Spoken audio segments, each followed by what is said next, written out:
Good afternoon, everyone. Can you hear me okay? Welcome. The time is 3:32. We will call to order.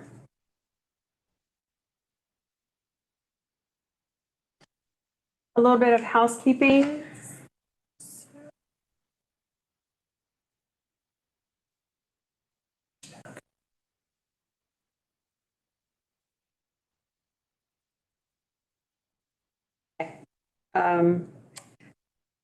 According to open meetings law, any technical difficulties, meaning that we're no longer audible or visible to the public, the meeting shall be recessed until the problem is resolved. If the problem cannot be resolved within 1 hour, the meeting must be adjourned. Everyone will be recorded. The meeting is being recorded.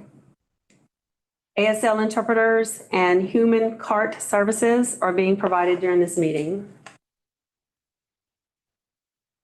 We'll do a roll call. Denise Crochet.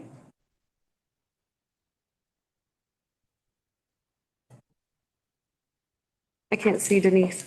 I can't see Denise. Her camera's not on. Okay. Denise, if you were present, I need you to say here.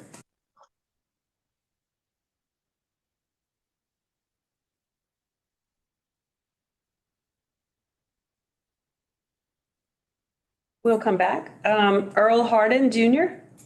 Here. Thank you. Leslie Knowles. Here.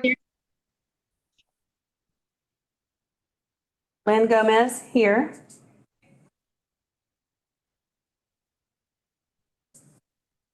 Missy Welch.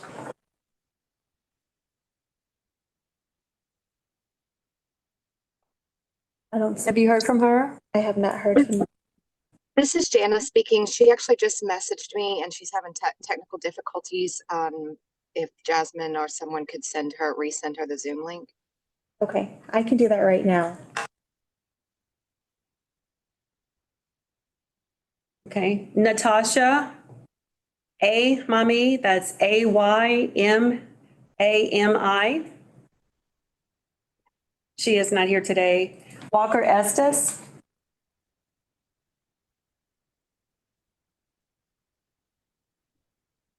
Okay.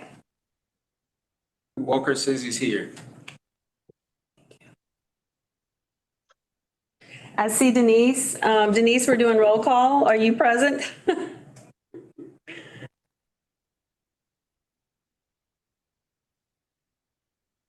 Okay. And Denise is saying that she is here.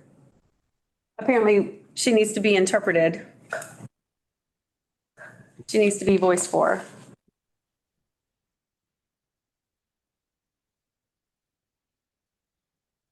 We have 5 members present. Hopefully Missy can join us soon. We do have a quorum. We'll move to approval of the September 6th minutes. Do I hear a motion to approve the minutes? Earl, I see your hand. Yes. And so moved by Earl, seconded by Leslie. Wait. Excuse me. This is Leslie. My name is misspelled again. So if that could be changed, that would be great. Thank you very much.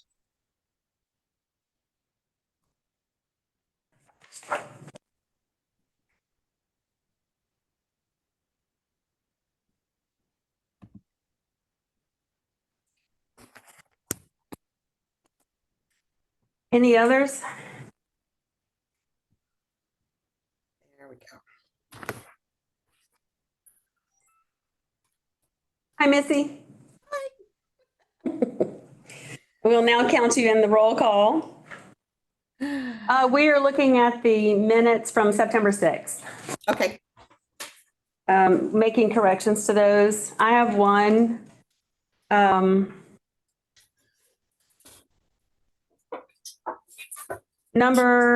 Roman numeral 6, old business. A, and then I guess. It says section 3. Is that just to list what we discussed during committee of the whole?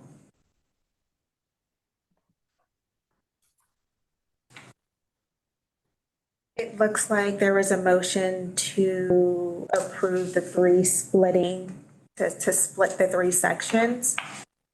Educational requirements, performance requirements, and the knowledge written. Okay, so this section right here, I'm asking why that's in there. Was it to say what we were discussing? Yes. Okay, then add section 4. So this is Roman numeral 6, old business, where it says section 3, minimum qualified interpreter standards. I asked her to add section 4 because that's what we discussed during committee of the whole, was sections 3 and 4.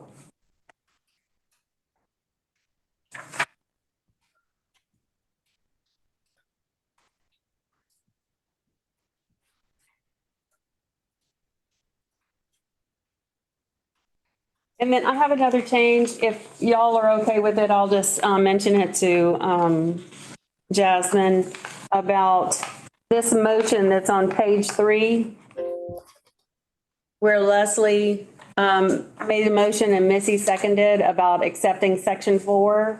It just needs to be moved above section 4 rather than underneath it.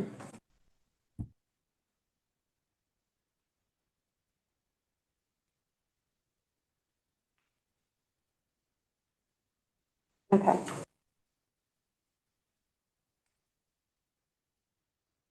Any other feedback on the minutes?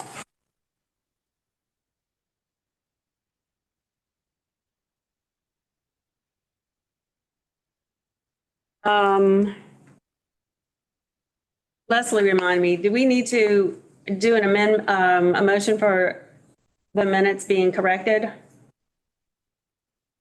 Does it need to be an amendment? I think we can move as amended. Okay. But we didn't put that in Sorry, the, except as amended. yes. But we don't have that in the original motion, so now we need to make an amendment to the original motion. Right?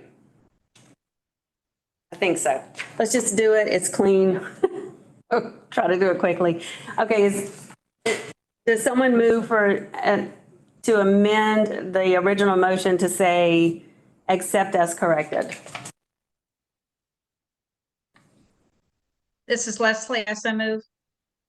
Okay, and seconded by Walker. I'm guessing no discussion on it. All in favor? We're going to do a roll call. Leslie? Yes. Earl? Yes. Walker? Yes. Yes.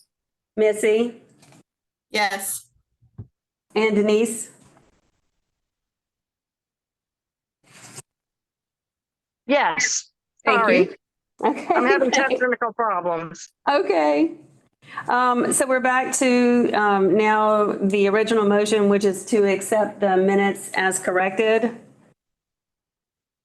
I'm assuming no further discussion on that. We'll go to a roll call vote. Leslie? Yes. Earl? Yes. Walker? Yes. Missy? Yes. Denise?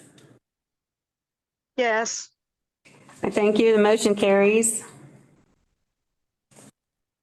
We'll now go to Roman numeral 4, which is approval of the agenda for today. Is there a motion to approve the agenda? This is Walker, so moved. Thank you. Is there a second? Yes, I'll Denise? second. Oh, Okay. I'm sorry, I saw Denise first. Denise seconded that motion. Are there any changes to, or suggested changes to the agenda?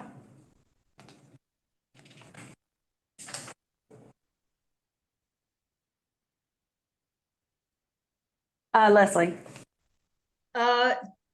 We have not, sorry, my papers are rustling.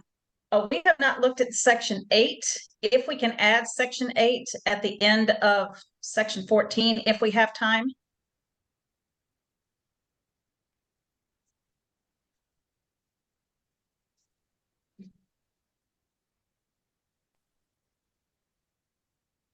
Okay.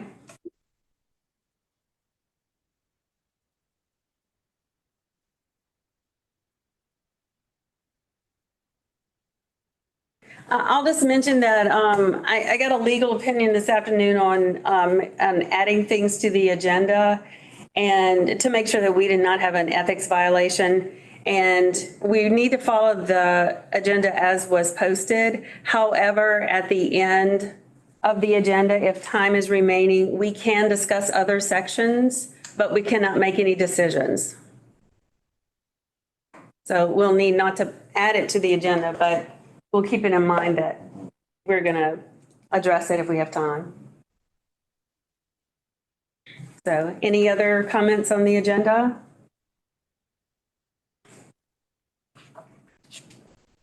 I will also say in addition to what I just shared, it was suggested that just for the next agenda, list every single section and we get to what we get to. And then it's been announced according to open meetings laws. We don't have anything that people don't know that we were going to talk about because the document is out there. It's just, listing which ones we're going to discuss today. Okay, seeing nothing further, we'll go to a vote on the agenda. All in favor? Leslie? Aye. Earl? Yes. Walker? Yes. Missy? Yes. Denise? Yes. Okay, it carries. Thank you. We'll move to public comments. Have you received any public comments? There is a public comment from, in the chat, Wendy. She did write a message. Do we want to accept her public comment? Yeah. Okay. Do you want to call her on? Wendy, would you like to share your public comment vocally? Sure. Let's get you on camera. Let me see. Okay, hold on. There we go. Oops, wait, let me put y'all over here. There. Okay, introduce yourself, please, and tell us where you're from. Hi. I'm Wendy Coker, and I'm with the Deaf Action Center in Shreveport. So what I'm asking for y'all to consider is, and this is just my understanding, this is my first meeting to actually attend, and I'm excited to be here.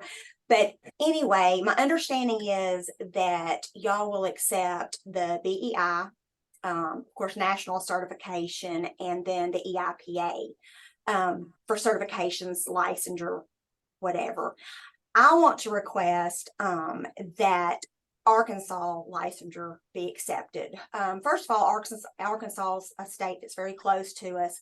A lot of us in Northwest Louisiana has to have the Arkansas licensure because we do a lot of interpreting there as well, because we're close to them. So some of our coverage is actually in Arkansas. And I would like for you to consider that be one of the accepted license. They're proven to be a good licensure. There's a test, a written test that has to be taken. You have to pass that. Once you pass that, then you take the performance, which you have the choice of it either being in front of a live panel or not. So you get to make that choice. We always do the live panel because you get your results a lot quicker. So, and we do have, that's what we use to measure skill when we have an interpreter that is not currently state certified. Nationally certified. We don't always want them to do the EIPA because that's more of an educational, or it is an educational certificate, license or whatever. Not all of us are educational interpreters. Me, for one, I am 100% a community interpreter. I do not do a lot of educational interpreting. So I may not do as well on that test as I would, in a test that's more geared toward community settings. So I would just like to put that out there and ask that y'all do consider them as one of the tests that's accepted. If we're not going to do any kind of quas testing or whatever, I think that would be a good option. I mean, they have a very good ITP. We have very good interpreters that come from that ITP. They have to pass that test, not too long after they come out, after they graduate, they push them to take that test. So it's proven to be a good test. So I'm just asking that y'all consider that. Okay, thank you for your comments. All right. Are there any others?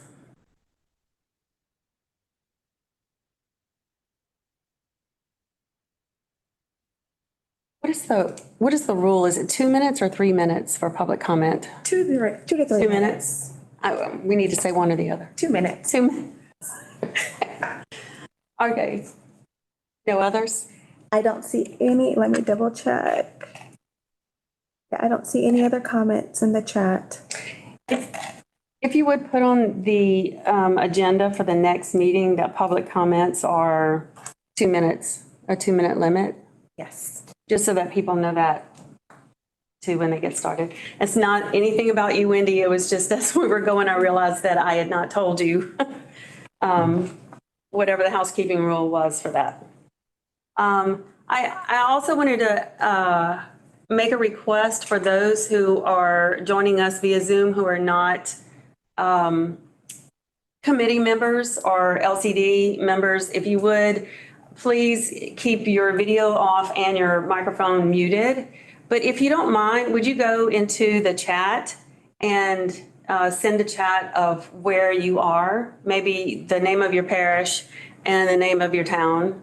We're just curious. There are some names of people that we're not familiar with, and we would like to report when we get to LCD on the 20th, just where people are listening from, what areas of the state. So if you don't mind putting that in the chat. How many people do we have participating? Oh, I see 23 now. Yes. Okay, That's including committee members and everyone. okay. And welcome. Okay, we'll move on to old business. I see section 3 on here again. I was just going to ask Jasmine right quick. Did you have something on section 3 to be revisited? The last meeting, it was suggested and recommended to begin at the last paragraph. I'm not sure if you wanted to begin there. That was under 3? It was under 3. Okay. That. Okay. I did want to mention too that a couple of us had gone into, we need to pull the document up, please. Had gone in to the document and we're trying to either make just some edits for English, making it better English, which apparently I'm failing at right now, and to look at some of the sections that we were going to be reviewing and just reorganize it or to organize it or to, if it's redundant, then we scratched it out just so it would kind of focus us a little more. You certainly can go back at any point and look at any of the changes that we made by looking in the history, but also we left a lot of things in there and just struck through them so that you would be able to see any suggested changes that we had. We did not change any content at all. But on section 3, I did want to mention that we did try to change the look of it a little bit. And so if you see like section A and then section B and then section C, like they're bolded and they're sitting, as a title to a section. We remove things like some of the English edits that we made were maintained a, we took that language out and we just put what had to be maintained. So it's more succinct. And are y'all okay? Oh, I need a motion to move into a committee of the whole. I forgot about that. Earl, so moves. I need a second. Missy seconds. Any discussion on moving into committee of the whole?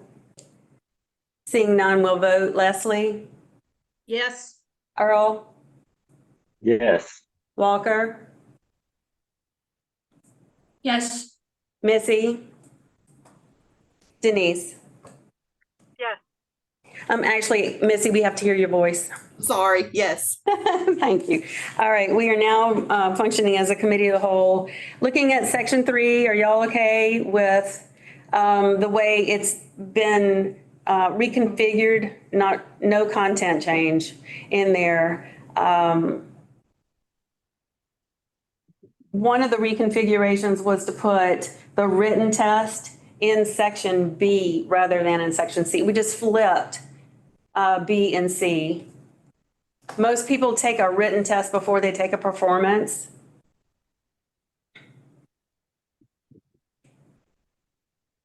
So, and it's in addition to all of those performance requirements anyway. So are y'all okay with, first of all, the English edits that were done?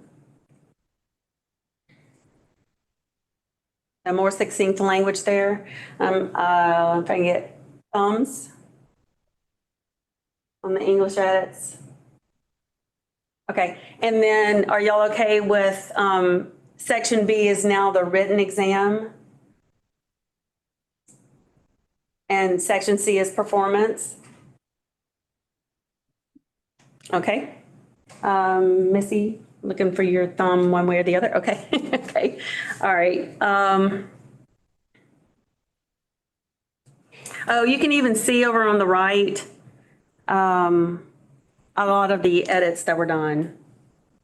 And so after this meeting, we'll go in and we'll just remove all that out of there. That's just to show what what we put in or what we suggested. I have a Okay. question. Yes, ma'am. On section A, where the educational requirements, are we not going to put anything that says or? Okay, from one of each. I see. Never mind. She just scrolled up. I see it now. Okay, Okay. so from one of each. I got it.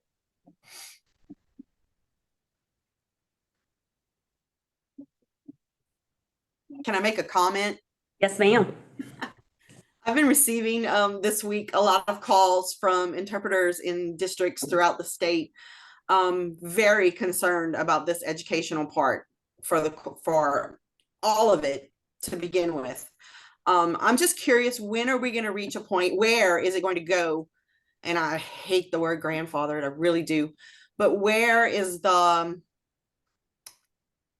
to be the loophole for all the interpreters that have been in education for years and years? Where's the timeline going to be? I guess some clarification of when this is going to be expected, how long they're going to have.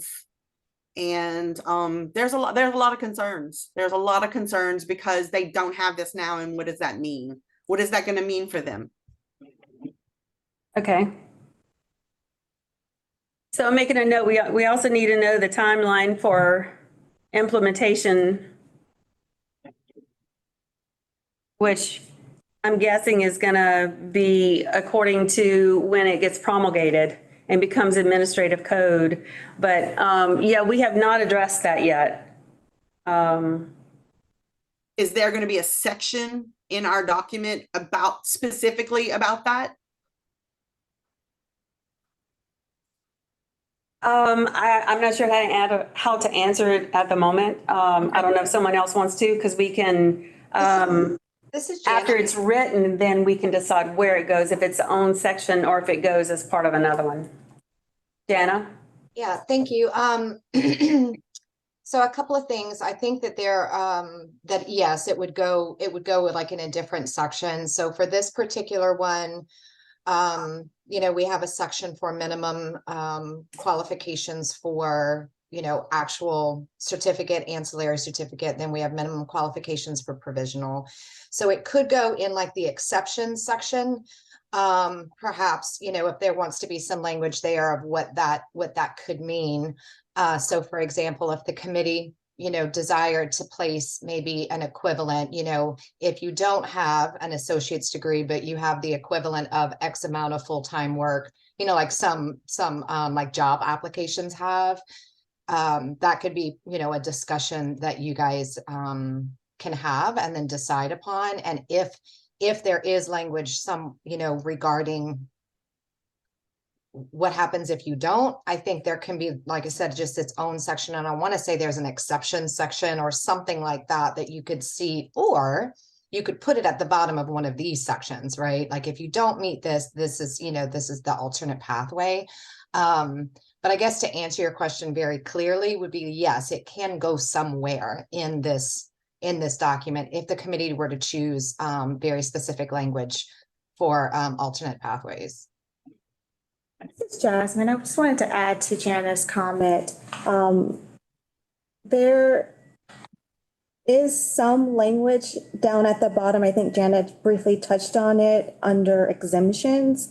Again, not sure if this would be the appropriate location where we'll add those guidelines or that alternative pathway. But there is some language that is drafted, which I hope, you know, it can be adjusted at some point.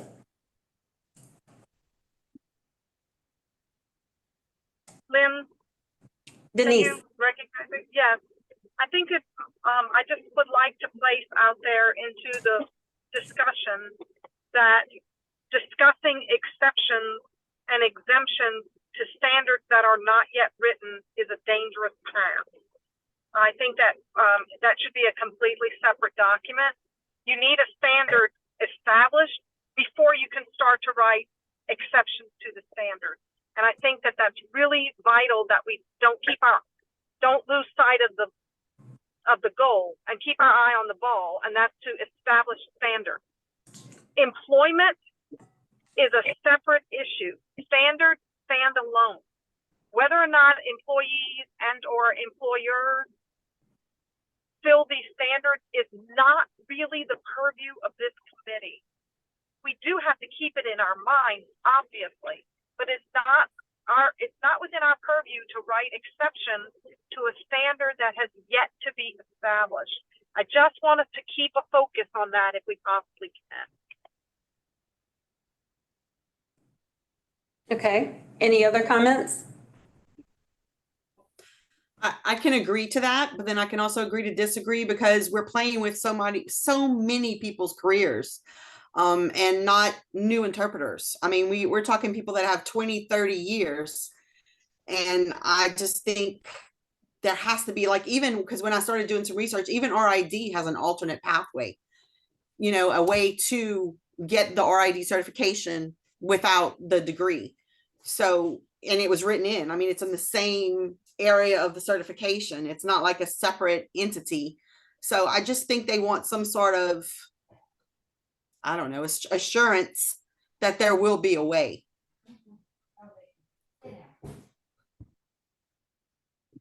Okay. Earl has his hand raised. Oh, Earl, I'm sorry, I didn't see your hand. Earl? No problem. And I believe I had the same concern and raised it at the first meeting. There are several in our area up here in the northwest corner of the state. There are a number of interpreters working in educational settings who, as of now, would not meet any of the standards or very few of the ones that we are proposing. And I brought that up, but I think I was reassured by Jana at that meeting. Once the standards that we have proposed are accepted, there would be put in place the resources and the necessary time, or at least a certain time frame, to help those who do not currently meet those standards to have every opportunity to get to that. And then I guess we'd have to determine that, or somebody would have to determine that they do not meet those requirements at a later date.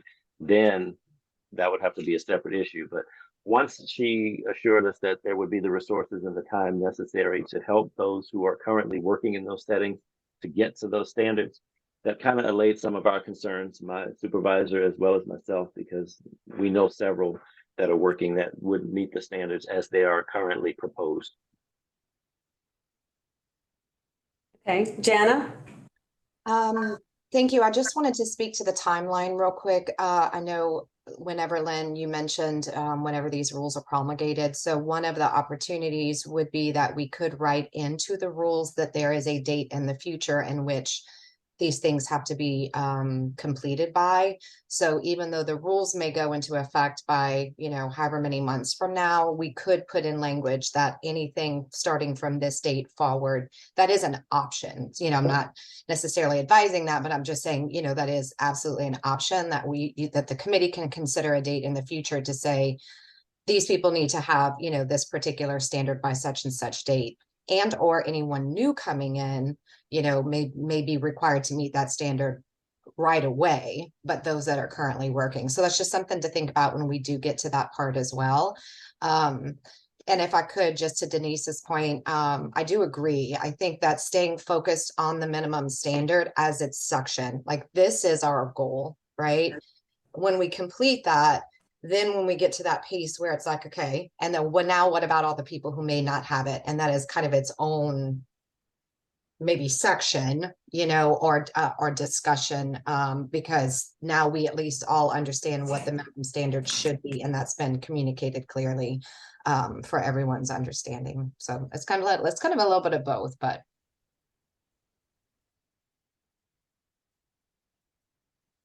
Okay, any other comments?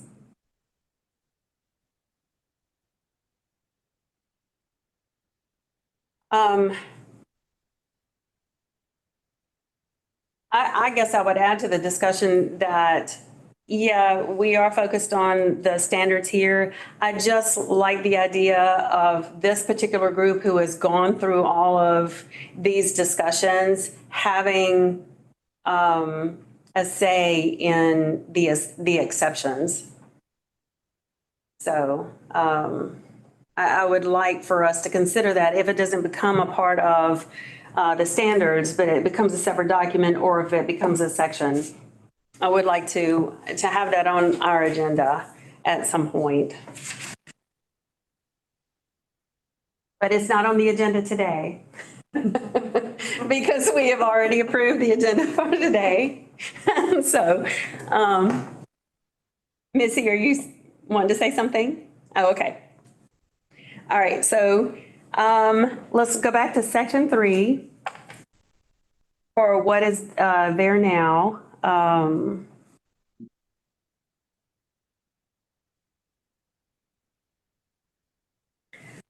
really struggling to read the comments. Can we turn it just a little bit? I can do me with the comments. I don't want them read out.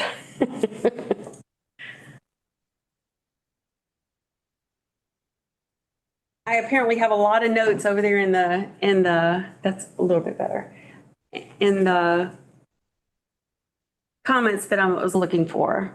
Can you scroll back up to anything that's colored? Right there.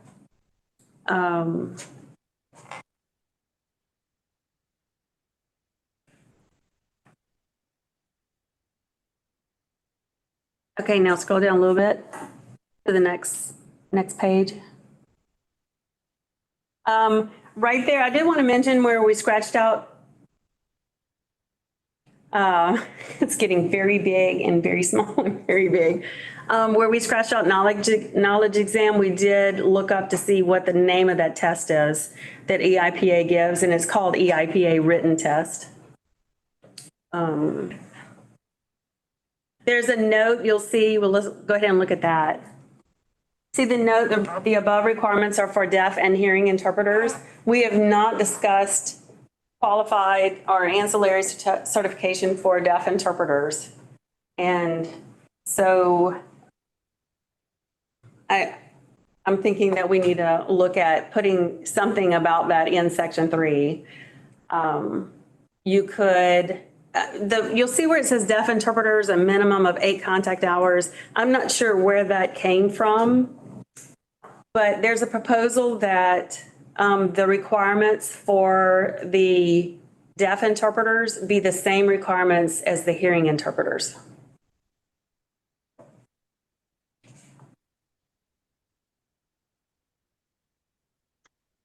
Which would be, let's scroll back up, A, B, and C. The same educational requirements, the same knowledge and written exam requirements, and same performance. Jana? I have a question about the EIPA. Is it set up in a way that would be appropriate for a deaf interpreter to take? I'm not familiar if they, because the EIPA has an ASL to English and English to ASL component to it.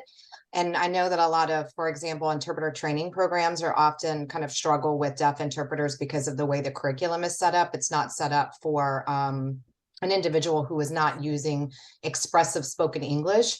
So I'm just curious if anybody knows about the EIPA, if that is accessible to a deaf interpreter to be an option. Missy? I'm a proctor and I am unaware of any tests for a deaf interpreter. There's nothing in my materials for a deaf candidate. I can ask, I can find out. Okay, for the performance and the Correct. written, and the written? I mean, the written, Written's written, absolutely, yeah. that would not be an issue at all. The written is not a problem. It's on a computer. It's the performance that would not. I know we've in the past in my district we had a position for a while, a communication facilitator, which was a para who could sign, and we needed some standards for that, and we couldn't use the pre-hire. It just didn't work. So for the deaf candidate, but I can definitely reach out. I can probably text them now and ask if there's anything, but nothing to my knowledge. Yeah, and maybe I misunderstood, because at first, Jen, I thought you were talking about the written test, if there were needed to be any accommodations for that. But otherwise, for the performance, they could meet that requirement with number 2. RID does offer a test, a performance test.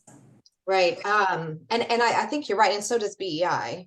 I guess I just do wonder, I wouldn't want to exclude an opportunity, you know, if hearing interpreters have kind of 3 different options to work with and deaf interpreters only have 2. So perhaps if there is another sort of screening for deaf interpreters, we could consider that, if that's necessary. Walker, do you have an opinion on that? I just wouldn't want to be restrictive for deaf interpreters trying to, to access this. Walker here. I'm new to all of this. I know several school districts do hire deaf interpreters to work as a team with hearing interpreters in classrooms, but they interpret in class, and I don't know about the certification. So Walker, do you know about any other performance test other than RID and BEI? Are there any other deaf interpreter certifications? Just Those the 2? are the only 2. RID and BEI. As far as I know. Any other thoughts on that discussion?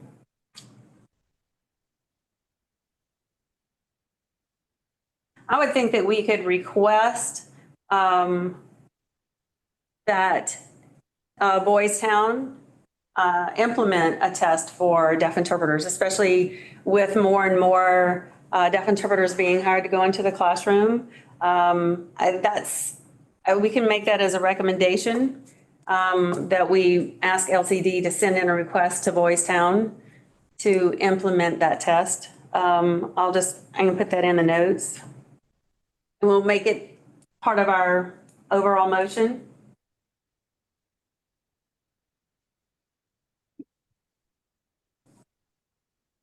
Walker, I need to yeah, that ask, are y'all good with that? That Louisiana requests that of Boys Town? I need thumbs. Okay.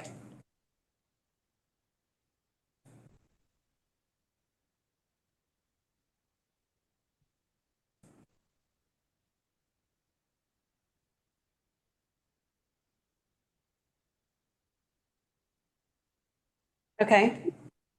Until that happens, though, any other thoughts on these requirements being equal for deaf and hearing interpreters?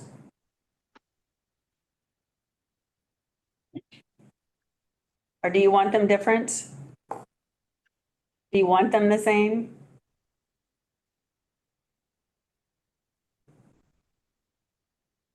Missy, if you're talking to us, you're muted. No. I'm talking out loud to myself. I just don't know enough about the deaf interpreting certification. All I know is the two. I think some research would have to be done before we did anything with that. This is Jana. I was going to ask also, I guess that I was going to pose a question, you know, is anybody familiar with some of how some of the other states are handling it? What I guess gives me pause is I know that RID, for example, was not even giving certifications to deaf interpreters for quite a while, that a large pause. Saw a lot of social media upset from a lot of individuals who were attempting to get certified through RID as a deaf interpreter. I know that they are now.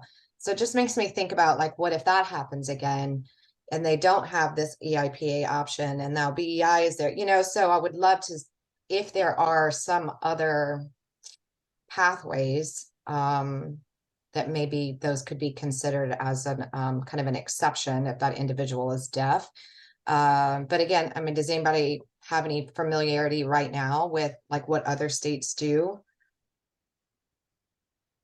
Just I would hate to get for it to get I think I love the idea of it being the same. I just would hate that, you know, the opportunity for individuals trying to pursue that that type of work and licensure, that, you know, to get stuck and not be able to do so.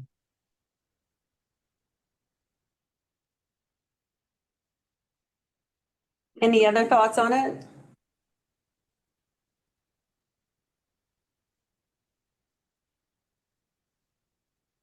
Because I guess we need to make a decision one way or the other about what we're going to put in section 3. And my thoughts, because I was part of the group putting that note in there, is that I want deaf interpreters to have the same opportunity to get the same level of certification that hearing interpreters do. I want deaf people to be able to get an ancillary certification.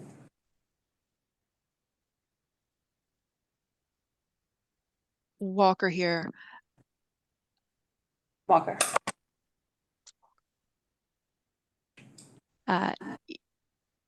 Yes, I'm just rearranging my screen.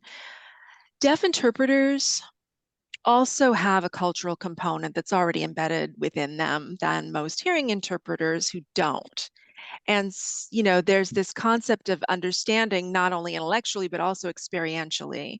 And so how could you put hearing interpreters on a par with deaf interpreters? Deaf interpreters have skills and natural abilities that hearing interpreters won't have. That is somewhat compensated for by the hearing interpreters doing more training and whatnot. So I don't know how you could have everything be the same. I took 40 hours of deaf interpreter training, and so I have met that standard. That's something that's different than hearing interpreters that required 40 hours. And so for educational interpreters, you know, it's also a good way to learn how do we want to enter the educational field as deaf interpreters? Should it be equal or not? Because again, there's that cultural understanding, there's that native fluency with language. So personally, I might consider holding that until we get a response from Boys Town, because maybe they do have something in the EIPA. I'm not sure. And we're going to go ahead and switch interpreters as well.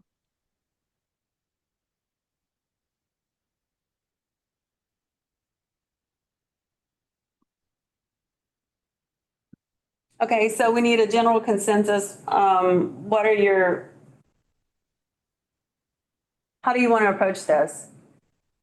Do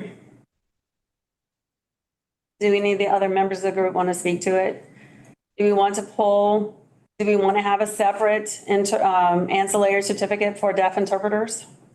And at that point, have different requirements?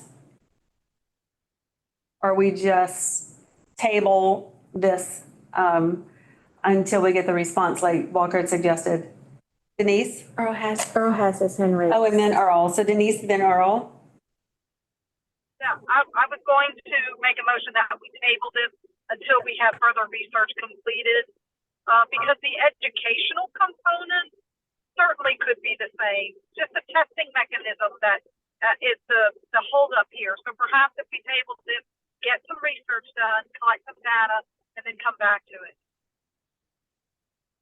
Okay, is everybody good with that? I just need thumbs. I want to do that. Earl, is that what you were going to suggest as well? Okay. Yep, All same right.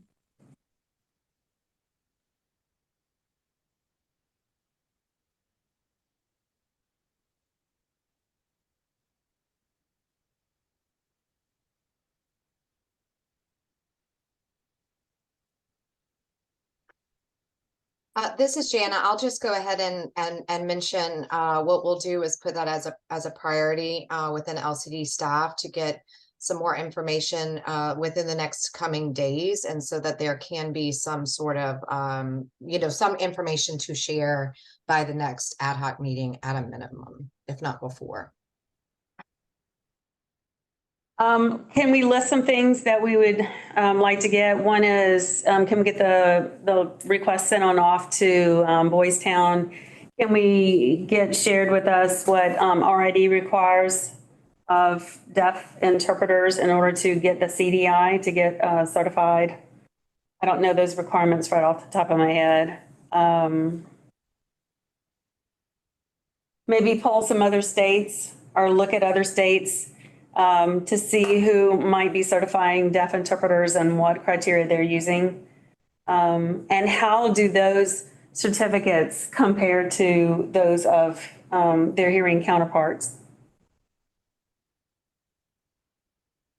Anything else y'all can think of that we could get that would give us more information?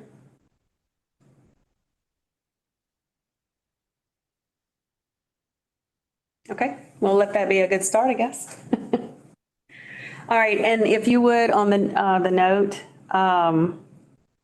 above requirements are for deaf and hearing interpreters, tabled pending further information and discussion. And the note above it.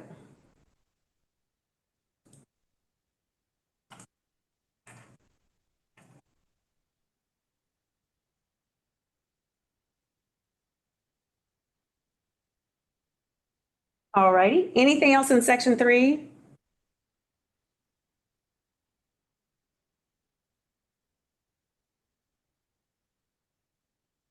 Okay, let's move to section 4. Wait, I didn't see anything. Y'all good with moving on? Section 4? All right, we'll move on to section 4. I did get some feedback, I don't know that we can fix this today. Maybe we need to finish the rest of the document, but the names of the certificates. And I don't know if we need to keep those because that's LDOE language or what. So just FYI, I know we keep going back to section 3 and 4. We will come back to it again because I know that there's a question about the titles of the certificates. I don't know that we're ready for that today, especially since, we've just got so much more to do.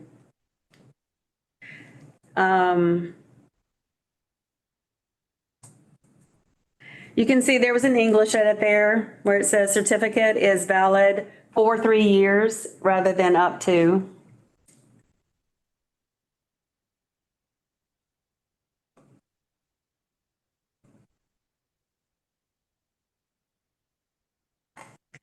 On section A, number 1, even though it says number 2 under number 1, those are more edits that need to be done. But for now, where it says minimum of 60 semester hours of college credit, I'm amenable to changing that number and making it less. In fact, I was going to throw out a number. What about 30? Because you have 3 years to get the ancillary, and you can easily get 30 semester hours within 3 years. This is provisional, so we don't have the same requirements as the ancillary. How do y'all feel about the semester hours being less than 60?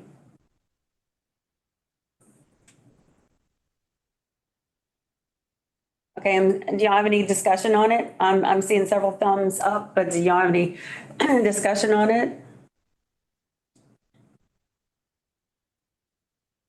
Leslie? Yeah, this is Leslie. I think 30 is appropriate and easily attainable.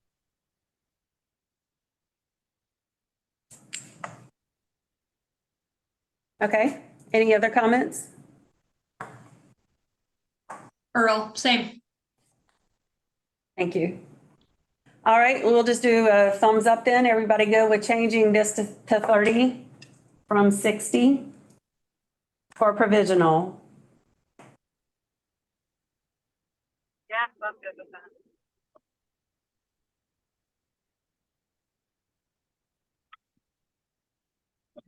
Walker?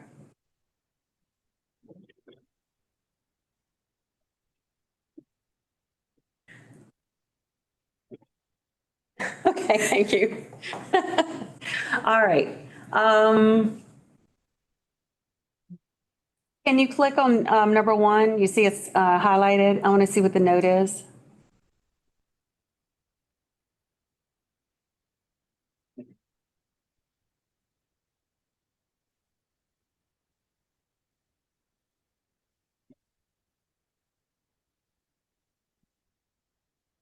Okay, do y'all see the note that's out there that if, this is from the commission office, if the provisional is for 3 years, what if they are a current student obtaining an AA or an ITP and will complete this within the 3 years?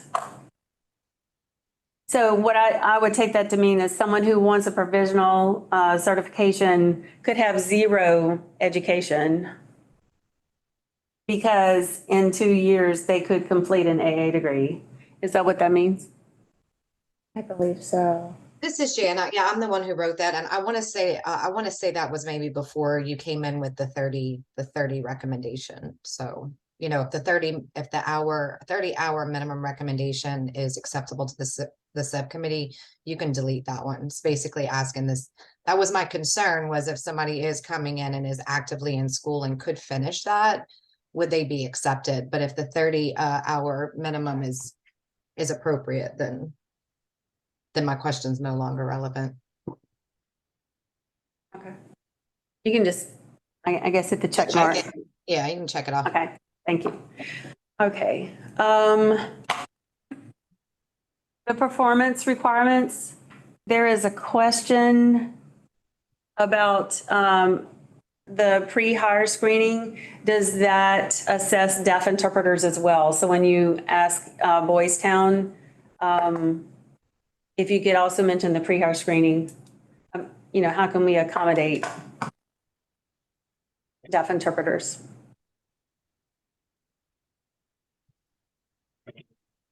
And then I'm guessing that the note, the above requirements being the same, that we'll highlight all of that again and we'll table it pending further research and discussion.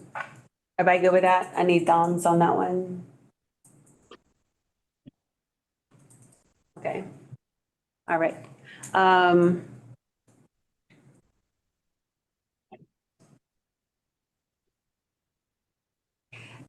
Go back up. The pre-hire screening for the EIPA,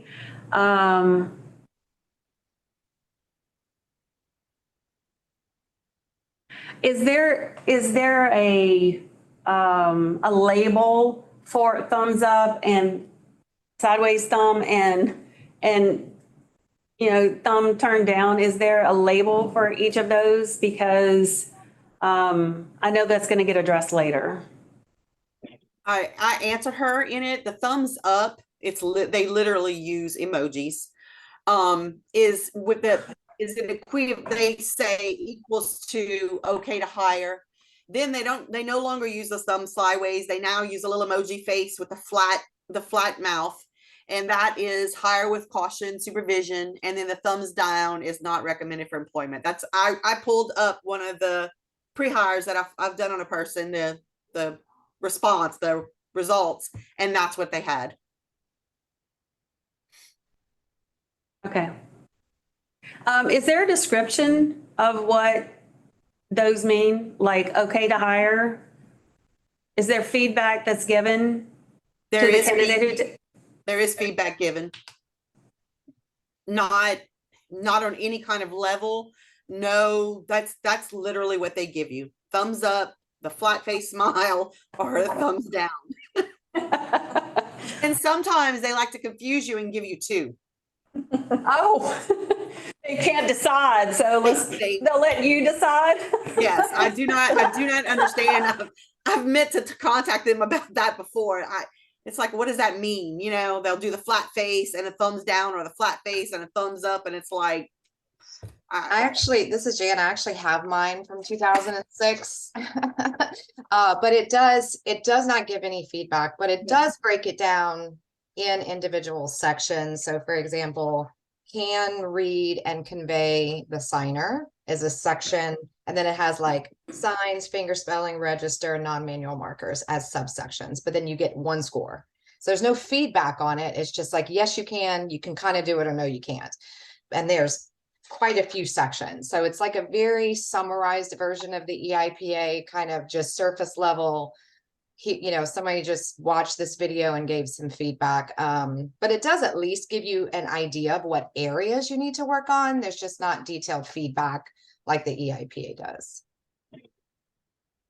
And then I have a question about, is it standardized? But Leslie, we'll go to you next. Oh, you can ask your question. I'll wait. Is the EIPA standardized, or is it live? Standardized. Okay, thank you. Leslie? Leslie here. The pre-hire screening, that we need to somehow put in here that they have to get a thumbs up, or they have to get a thumb sideways, and no sad emojis. So handle up on that English. Sounds like a little. Sounds like I think it needs to be specified here. Yeah, because it just says you had one, right? Mm-hmm. Right. It just said, oh, I have one. Here it is, but I got a thumb down or a sad emoji or whatever they're doing now. But I think we need to put something there to qualify that pre-hire screening, that they have to either achieve the thumbs up or the no emotion emoji. Are y'all good with that? Yeah.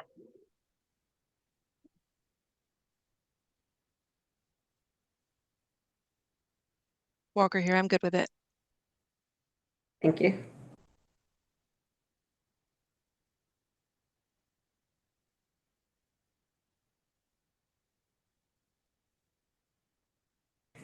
Are y'all good with, we just kind of subcommittee this out again and let somebody handle up on the English and bring that next time? As Leslie says, handle up on that English. So y'all good with that? Okay. Yeah. We'll not spend the time now to do that. Okay, anything else in, scroll back up, please. The educational or performance requirements.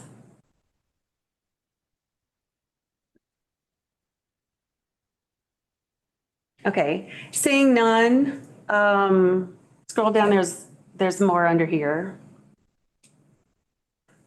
Okay, right there. We had a section for renewal, and this was under this section B right here, maintenance. Actually, have y'all seen this before?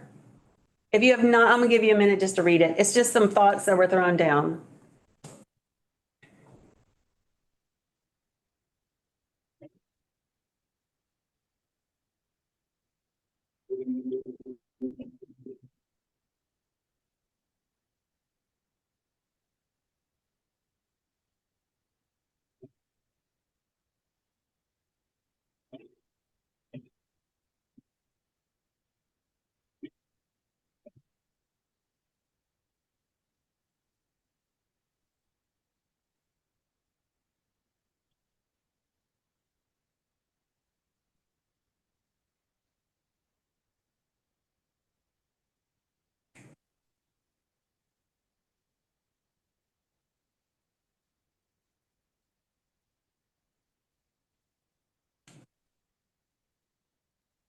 A thumbs up when you're done reading, just so that I know I can, okay. I know Denise, you're not able to read it. This, I will let you know that, this is not new. This is some of that stuff where it was just kind of spread in other places and we were pulling it together. And then at the same time, just threw in some ideas just so it would generate some discussion. It was under the renewal section, and a thought is that this is provisional and it's not renewable. And so since it was not renewable, did you want another whole section just for maintenance of the provisional certificate? Or does it fit in, if you get a provisional certificate, then these are the requirements to get it, and this is how you're going to maintain it, because it could be revoked. It could be revoked. And it needs to be listed as to what you want the person to accomplish in the 3 years, and then what could cause it to be revoked. Either needs to be in here or it needs to be in the revocation section. It needs to be separate from the ancillary. So for just discussion purposes, right now we'll just leave it in this section. And work through it and then decide if it belongs here or if you want it somewhere else. Would that be all right? Okay. So in order to maintain the certification, because you can have it for 3 years, and that was removing, Leslie, call you in just a minute. That was removing where before it was that you could get a provisional and it could be renewed and then renewed. So that would be 3 years total that you could have it. And we had decided that, the whole group had decided that it could, be a duration of 3 years to have this, certification. And so we were looking at what had to be done in order to renew. It gets mixed in here with the maintenance. Leslie. This is Leslie. I'm playing semantics here. Certificate rather than certification.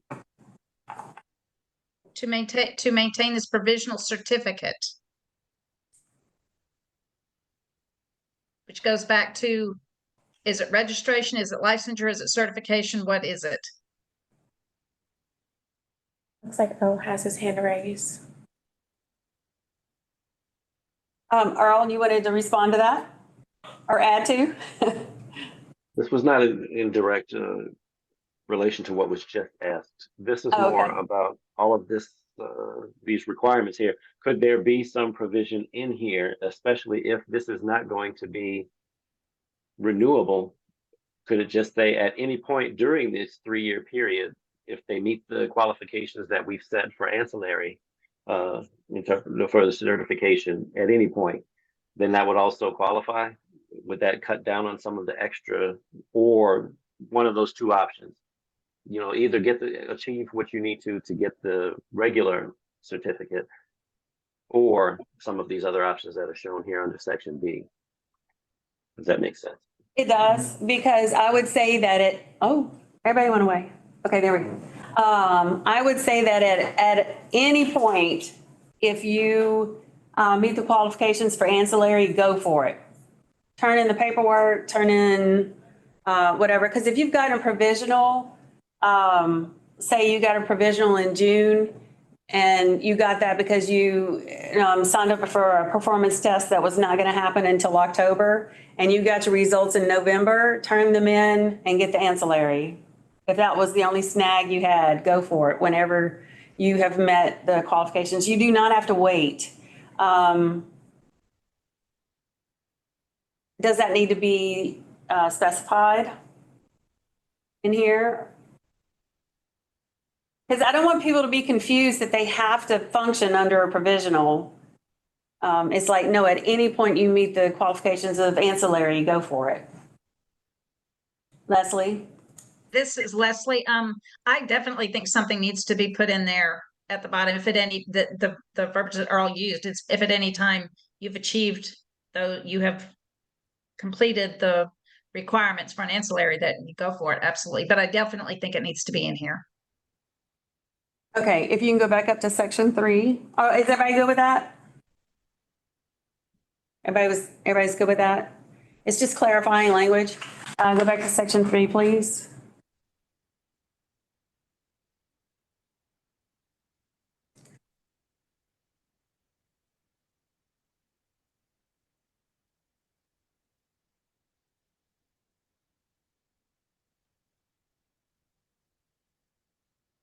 Leslie, where are you thinking? Leslie? Yeah, Earl. It should be down Okay. in the, under provisional. Okay, you want it under provisional? If at any point, if at any time, okay. Let's just throw down some words. Go under performance requirements. Yeah, right there. Like bump note down. Okay, and then it's all the way over to the left though. It's just, oh yeah. If at any time. Leslie, you want to help me with English? Yeah, if at any, I can Requirements. help you. If at Yes. any time a candidate meets the requirements, the ancillary certificate, they have the option to apply for that.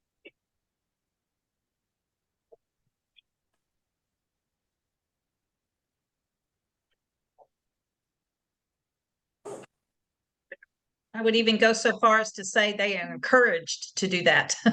Yes. Okay, even better.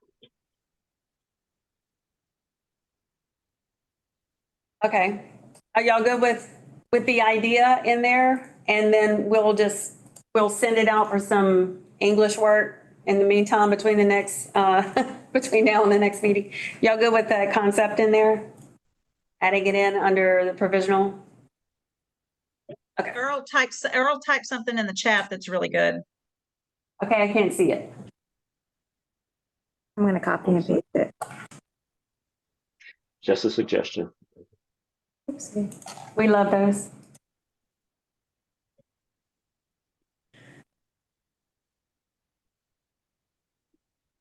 Right here, Lynn. If at any time the holder.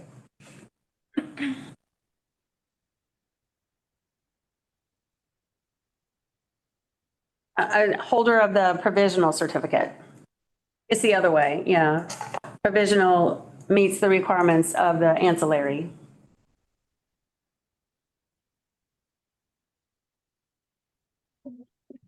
All right, thank you. We'll send that to our English people.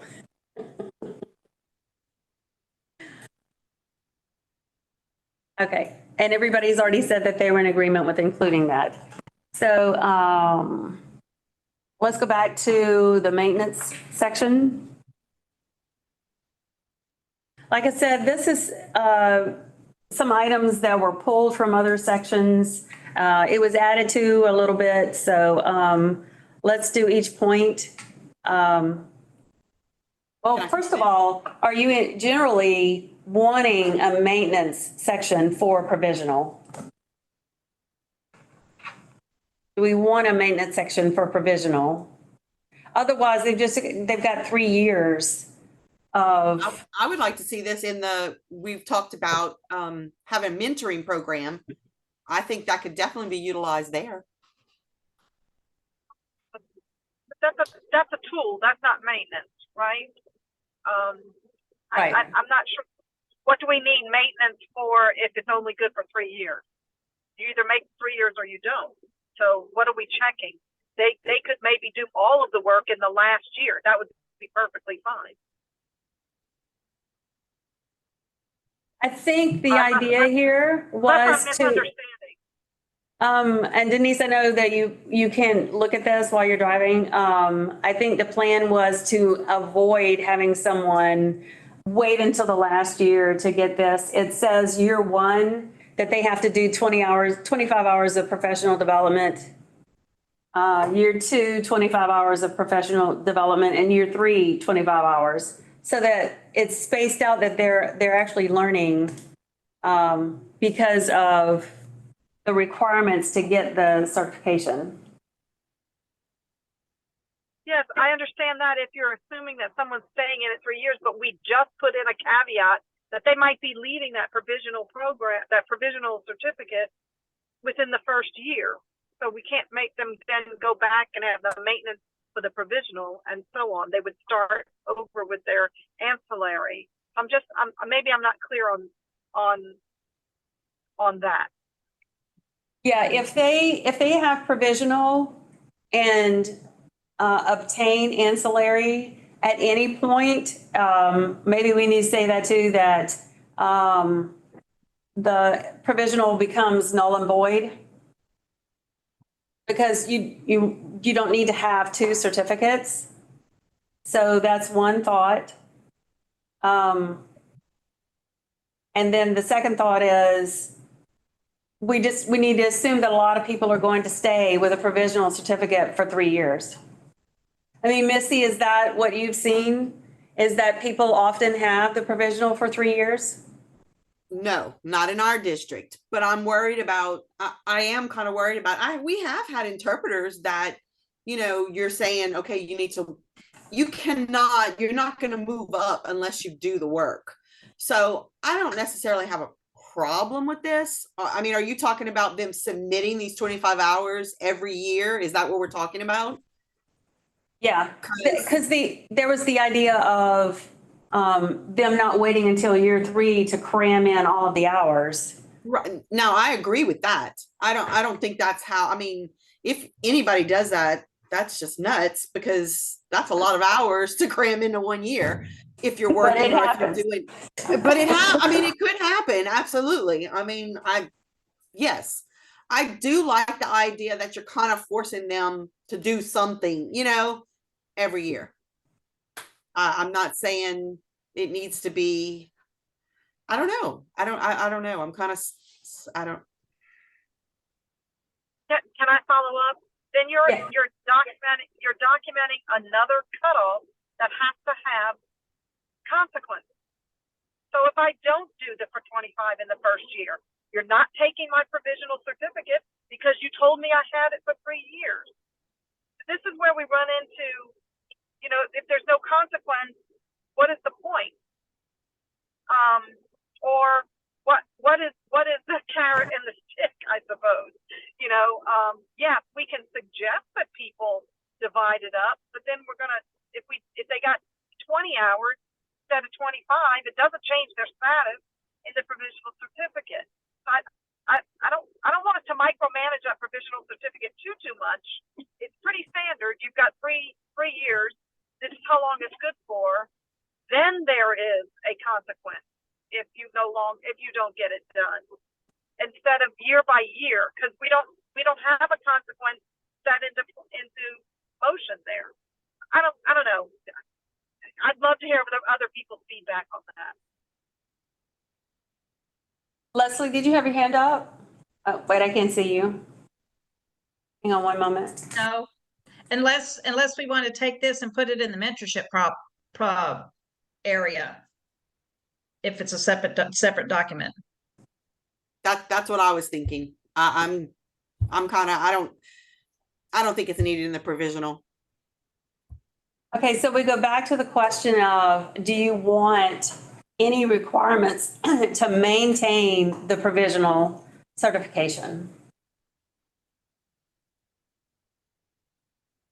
Earl, is your hand up? Yes. I'm sorry. I agree. People I keep agree completely. moving and I'm sorry. Don't see you. What Denise said. Denise's point is valid.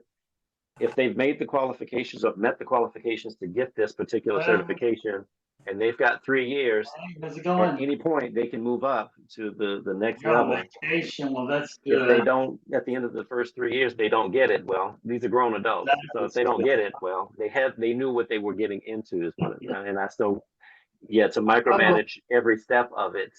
Now, this is a very good suggested plan, because if they're going to try to get to that next level, they're going to need to do something. It has already been mentioned. But if they already know, like Denise said, that they're not going to take it away, it's good for 3 years. So if they can't move up in 3 years, well, that's on them. That's basically my thought. Currently, they have to reapply for the provisional every year. And I'm going to be honest, I'm not even sure if hours, Jana, do you know, are hours required? Is help me understand what required. Or when they reapply, like right now, when you have a provisional in school system, every year you have to reapply for that provisional. But I'm not so sure if hours are required. Do you remember?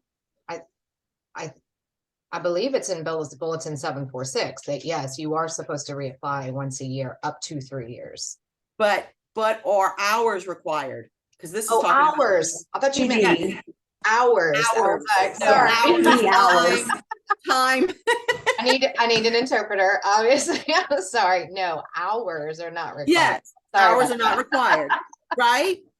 Okay, that's what I thought. I mean, I know they have to send off every year, but I didn't think they had any kind of requirement to meet. No, they just are Okay. renewing an application over and over That's again. what I thought. Okay.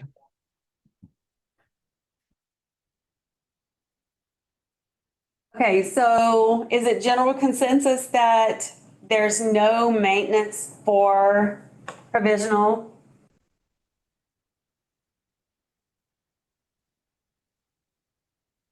Well, this is Jana. One part that I really do like though is leaving the language of working under the direct supervision of a qualified interpreter mentor. Yeah. I don't know where it belongs, but I think that's important so that districts, when they are reading this, know that you shouldn't just take this person who has a provisional and place them in honors trigonometry. You know, that's not really appropriate, that somebody should be kind of monitoring, you know, if the pre-hire says hire with mentoring, that's really what they should be doing. They're getting in kind of with support.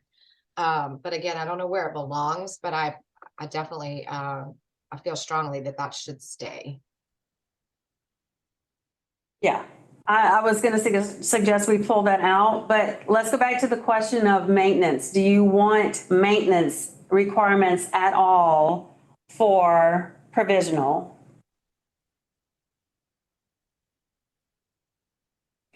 I'll give you a chance to do a thumbs down. Do something different.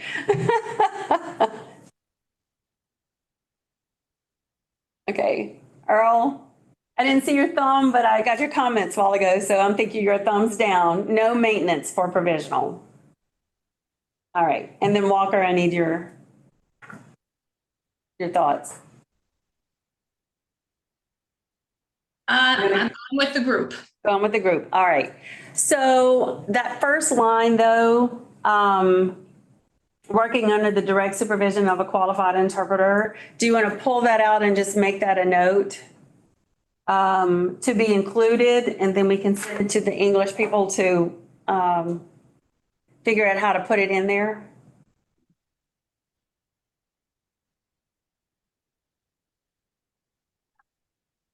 Can I ask a question about that? Yes, Denise. Okay, so is that written underneath the provisional certificate? I'm not seeing it, so I'm just asking. Yes. So that's an instruction to the district. That's not an instruction to the provisional certificate. I'm not sure that's where it belongs. Okay, so maybe a different section. Yeah, perhaps. Are y'all good with a different section, and we'll see where else it might fit and then bring it back to you?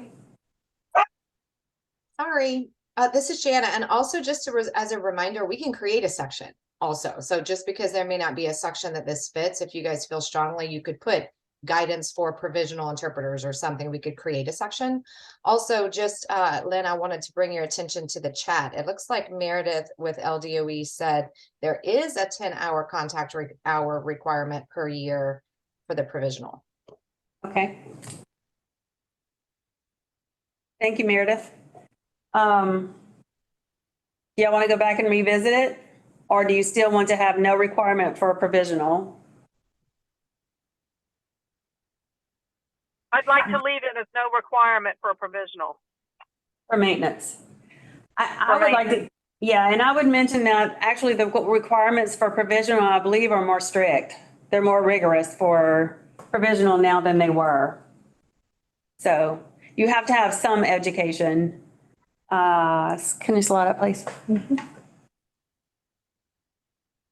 You've got to have the 30 hours and the pre-hire screening or one of the other certificates. Okay, so if you'll go back down to, all right, what is it? This is new, move from section 12, needs approval. And then how should this be different for someone who got hired with,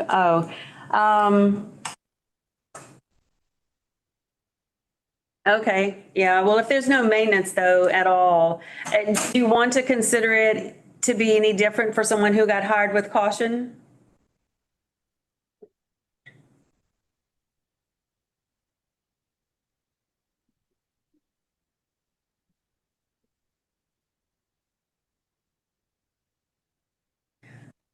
Okay, I'm not seeing any comments on that, so I'm going to make a suggestion over here. First of all, can you go to see my name up there and then see and just check, hit a check. Okay, now if you would go to work under the direct supervision of a mentor, and underneath that in a different color font, go to the end of mentor. Now in a different color font, put in there, find a place for this. You know, or find a section for this so we'll know to go find a new section for this. Okay, and then if you can grab, complete a 3-year professional development plan. On down. And yeah, and keep going right there. And take that and, Let me move it to renewal so we can remember to go back to it then. it's really under the mentorship thing. We need to find another section I'm gonna do this real quick. for mentorship. Supervision, provisional, renewals. Supervision? Go to supervision, what is that? Student interns. Okay. Looks like that was changed. What is 12? Possible mentor language for supervision of. Okay, yeah, you just put it back in there. Okay. And then it's just a place for it. That way we get it out of section 4.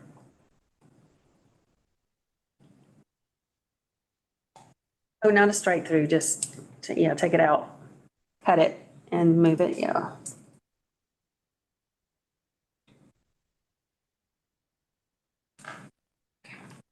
Okay, go back to 4. Yeah, take the strike throughs out. There you go. And section B, maintenance, you can take that out too.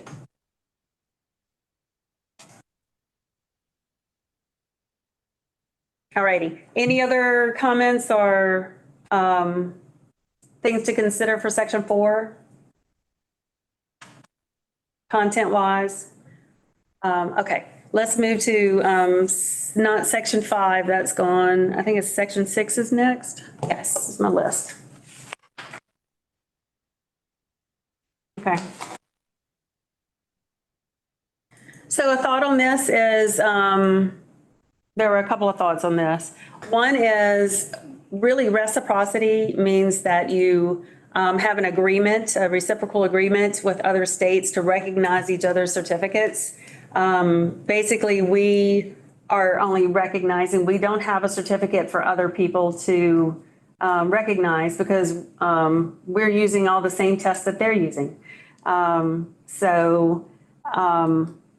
If we looked at it that way and said, well, it was only recognition, then don't we already have that listed up in section 3? And actually section 4. Jana?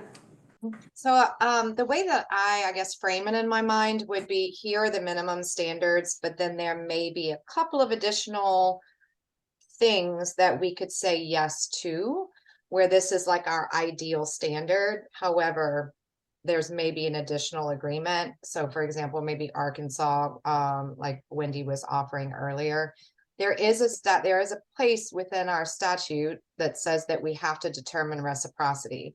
So if there is none, I think we still have to say that somehow, just because we have to meet the requirements of the law. That's just kind of the way I frame it in my mind. Whenever I think of like reciprocity could mean something else other than our minimum goal. Okay. Can you send us the law that says that about reciprocity so we can see what that says? And then I was going to ask what, I'm sorry, I'm making a note.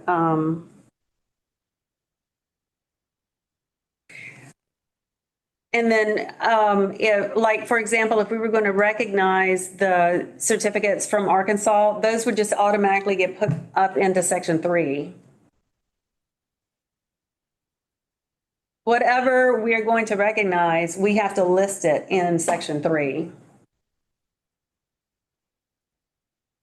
Because what would these, if you listed any other certificates anywhere else, what is their purpose? The purpose should be to get a certificate, a Louisiana certificate, right? I see nobody. Do I need to find other English words? Because I don't know if maybe I didn't say that clearly. Leslie? This is Leslie. Well, somebody mentioned it earlier. I think it was you. Reciprocity, we have nothing to give. Right. So Reciprocate, reciprocity for exactly. this is, that's why I think recognition, but recognition, if we're going to recognize it, put it up in the qualified.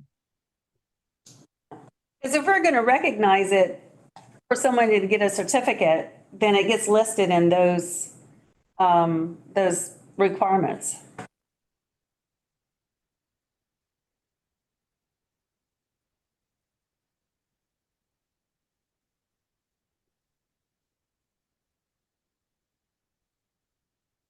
Do we not already list? In other words, are we going to list each one that we're going to accept, or are we just going to say? Go to section 3, the qualifications.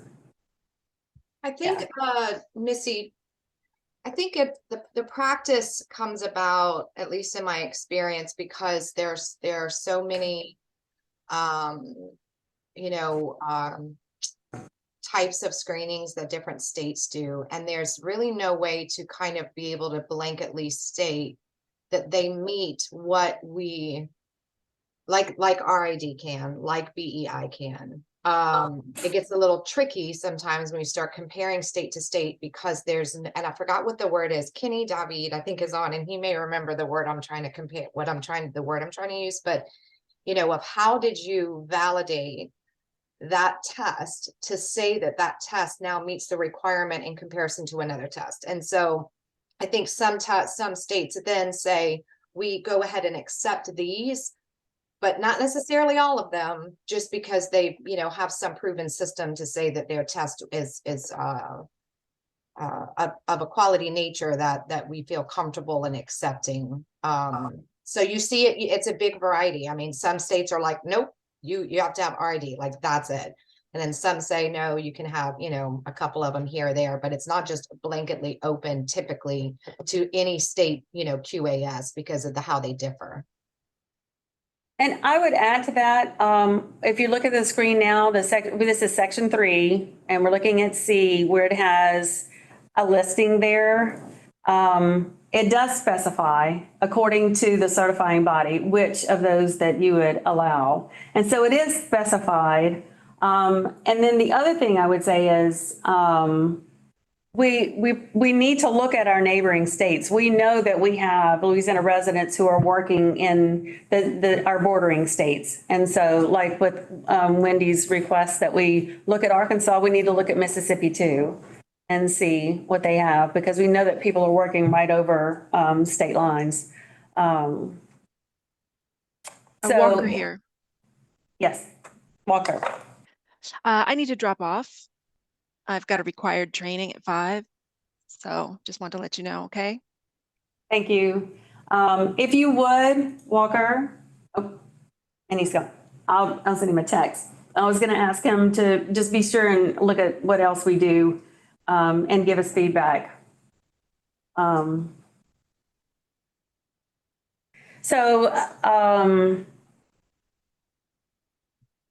In section 6, which is recognition, what else would we recognize other than what we would list in the performance requirements for either ancillary or provisional?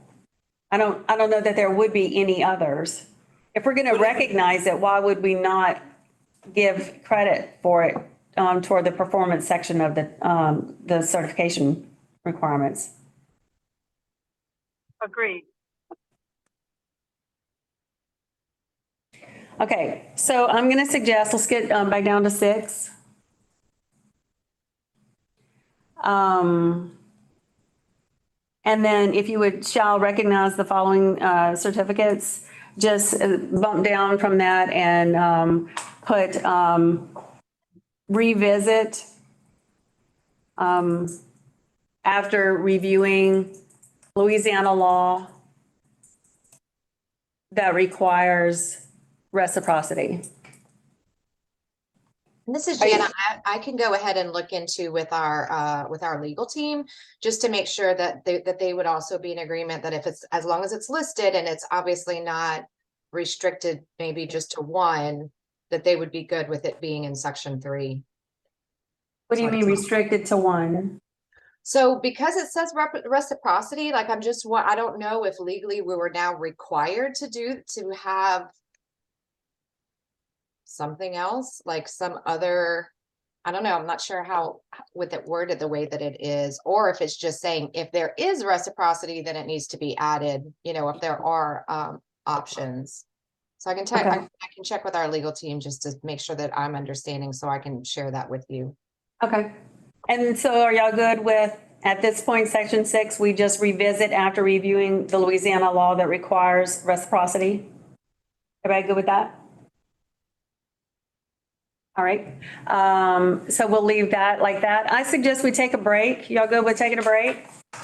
Absolutely. It is 5:05. We'll recess for 10 minutes and I'll see y'all back at 5:15.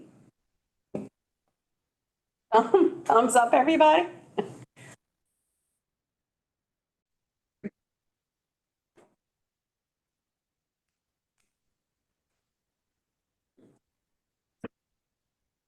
Oh, put it back. I want to see who's up there.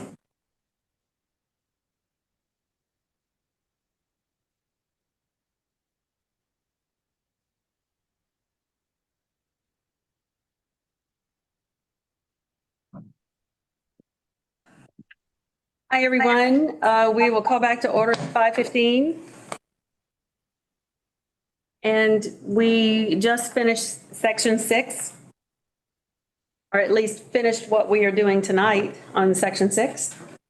We'll move to section 7.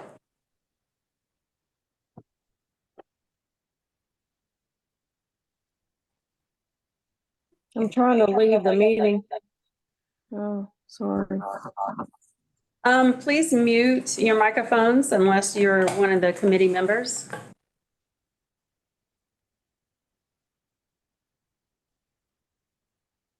Unless it's a good conversation, we'll just listen for a little while. If you got a good story for us. Seeing none, we'll move to section 7. The renewal guidelines. Okay, what do we have on this? Okay, go back to the top. Because I'm reading with you and I can't see it. Okay. Is there something about this? Or this is the first part of it? This is the first part of it. Gotcha. And this is for provisional certificates. Okay, this, you'll see a comment that I wrote up there was that this certificate is not renewable, I'm making up words now. Therefore, the section is moot for provisional. Agree?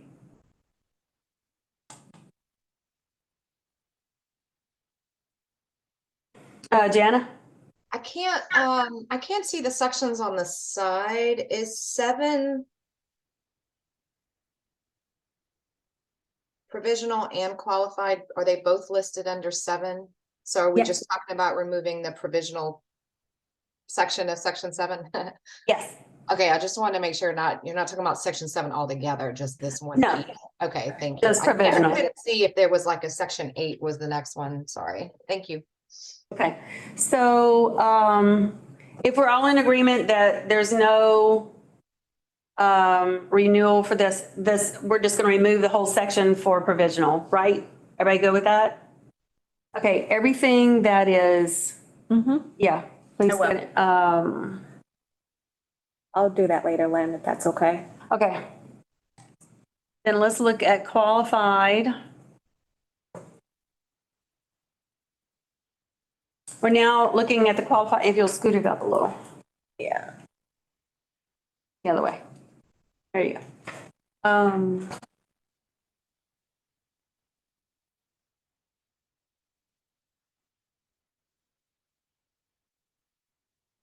Let's break it down. The way it's looking right now is there are 3 sections here. We'll talk about the first section, which is certification. And then the sentence that leads into it is the certificate may be renewed upon presentation of the following. And we got 3 sections. Let's talk about the first one, which is certification.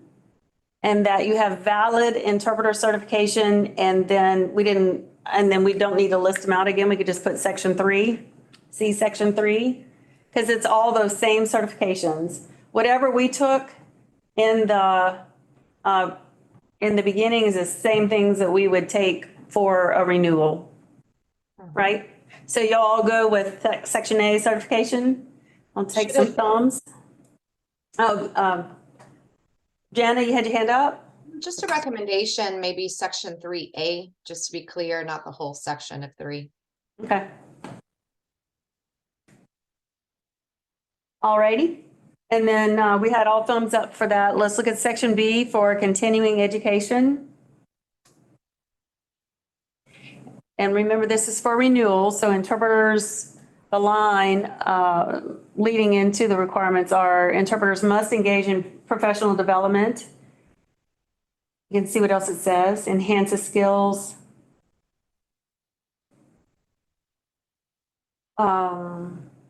It's like it's missing a verb. We'll worry about the English later, but do you want that as your lead-in sentence?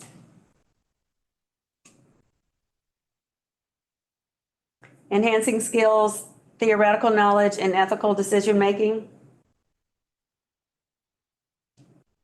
Y'all good with that as the lead-in sentence? All righty. Let's look at number 1. It says approved continuing education units. I would like to know what approved means. And then the 100 contact hours. I know this is a little different than what was sent out before. RID does 80 hours for 4 years. And because this certificate was for 5 years, we just left the average at 20 a year and put it at 100. So are y'all okay with 100 contact hours being required for renewal? Just the number. Denise? Trying to, you could see it on my face. So, are these workshop hours?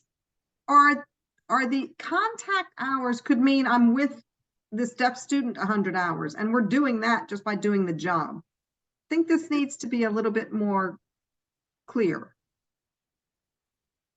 Okay. It does say education units and professional development. Yeah. But we could even take that out. The word contact. Yeah. Jana? Yeah, so just to share a little bit about, I guess, how it's written now. I'm not sure why they use the word contact hours, but I guess it's to differentiate between like a formal CEU. I think that if we are going to, allow something that's not a formal CEU, I would suggest having some clear language about what that means, to Denise's point, like that's not just, sitting with a student all day long. Because that differs district to district right now. So Lafayette Parish, for example, has very clear instructions that the lead interpreter in the district has to sign off on those contact hours. They have to have X, Y, and Z presented to the lead interpreter to sign off before the district will even allow it to be sent. But some districts don't do that.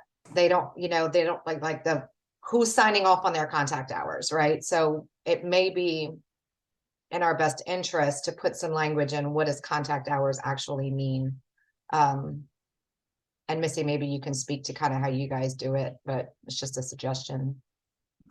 My only concern is, are we going to do that with, okay, like the general studies stuff and the professional? My biggest thing is they don't allow right now us to present anything from the school. Like the same hours the teachers submit are not good enough for us. If we have a day at school where we go over and like, for example, we'll go over our modifications, accommodations, the IEPs and things like that. And then we'll discuss crisis plans in the school. They don't, right now, the state doesn't want any of that. They want it just to be, professional hours. And I don't agree with that because I'm an educational interpreter and I should have some. I'm not saying it doesn't even have to be half, but there should be some, like the 10% PPO. So are you talking about for all of that? Like those PPOs, what's going to be, what's going to be the title for that? Or what's going to be the approval for that? Who's going to need to sign off? Does the state, or is that a district? You know how you have to log it in the system whenever you take those Right. trainings and stuff? Is that a statewide thing or is that per district? Because that's a formal transcript. I thought that was statewide, but I could be wrong. I'll have to check into it, but they won't accept that. Who is they won't accept it? The state? The state. So Correct. LDOE? Yeah, so Correct. we had a meeting with DOE back, in October, I think, of last year. Maybe it's been a minute to talk about this. Because the way that it's written right now, what does it say? Directly and substantially related to one or more of the permits or certificates they hold. That's all, the only definition there is of what hours are presented. So unfortunately, that gives a lot up to interpretation of who the person and who the person who's reviewing those hours. And so over the course of someone like Missy's, 30 years in the system, that has changed year to year sometimes, or every 5-year cycle. And so the idea would be, we probably need to clear this up so that for the sake of transparency for every interpreter, it's clear about what is allowed and what is not allowed. So right now it's the certification person at DOE. That would then change though to LCD.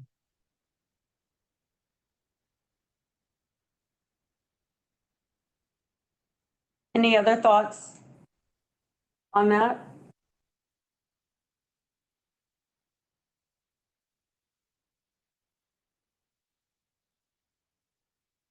Are there any objections to, I guess, an interpreter from your standpoint, presenting a transcript of trainings that are done within the school system. So the first line, for example, is very clearly related to professional studies of interpreting hours. The next group, I don't know where these percentages came from, but the next group would be, they could engage, for example, you know, in a math workshop, right, which would be super beneficial still for an interpreter, or so they can have some hours related to general education type of environments, teaching strategies, those types of things. And then the third one would be a little bit more related to like what Missy was just talking about.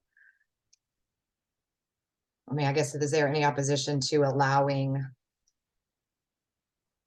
I know so from NAIE standards 1 and 2 are recommended, like sections 1 and 2, that interpreters should be able to engage in general study type of workshops, but it does not say anything, you know, I guess it would be up to the committee to decide about the third one, and then the percentages too as well.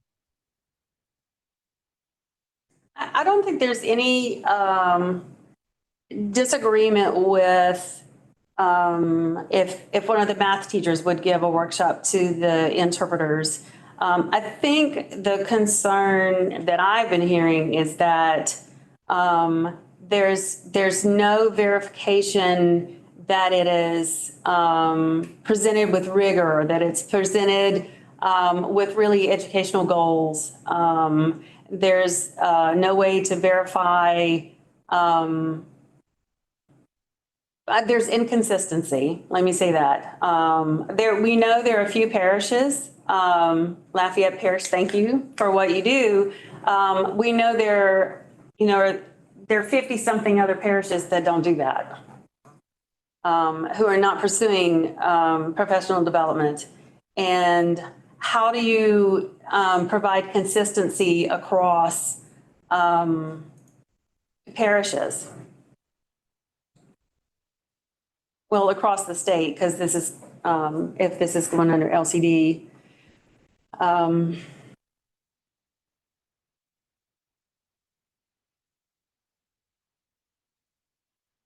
mean, any thoughts on that? I just, one of the comments that I heard too was, why not make them RID approved? Because then the presenter has turned in educational objectives and indicated that they're going to know, they have to provide a way of knowing that the participants have taken in the information, they have applied it. So I think there's a lot of concern out there of what people are calling professional development. And I don't really know what LDOE, except I'm hearing now from Missy about some things were not approved.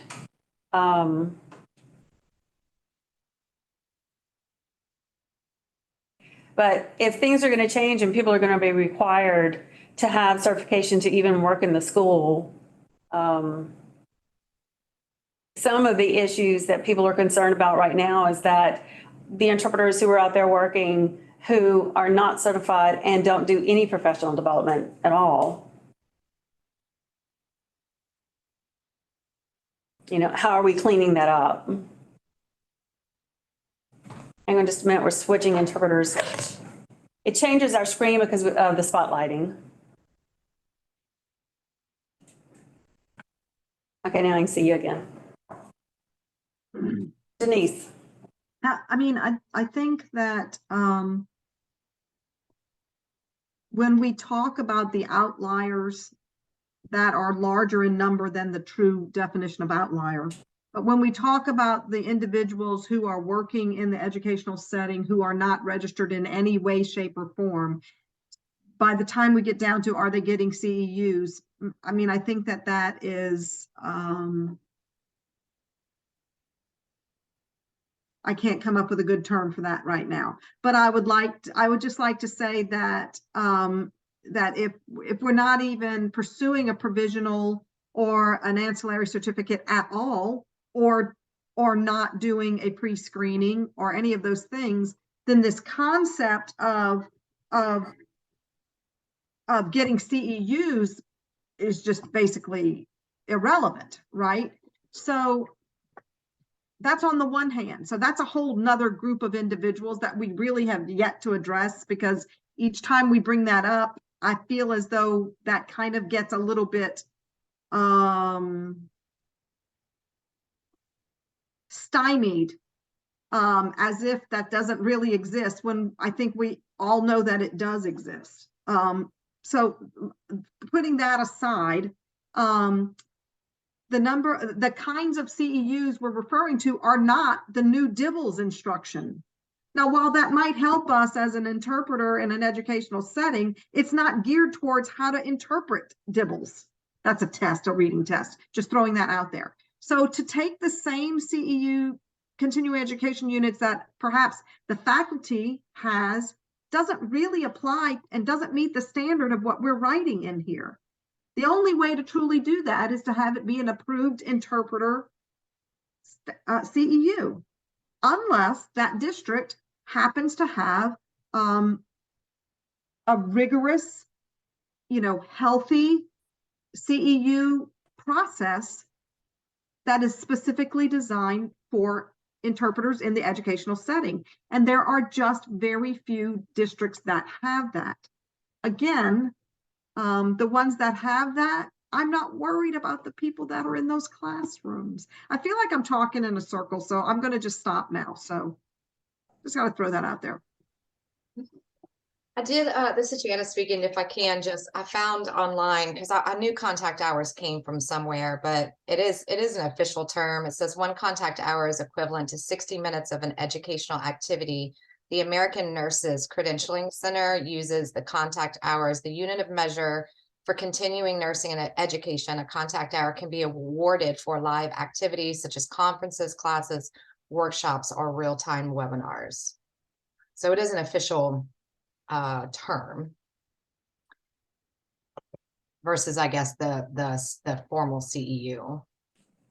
I know that wasn't to your point, Denise, but I just wanted to go back to that for a second.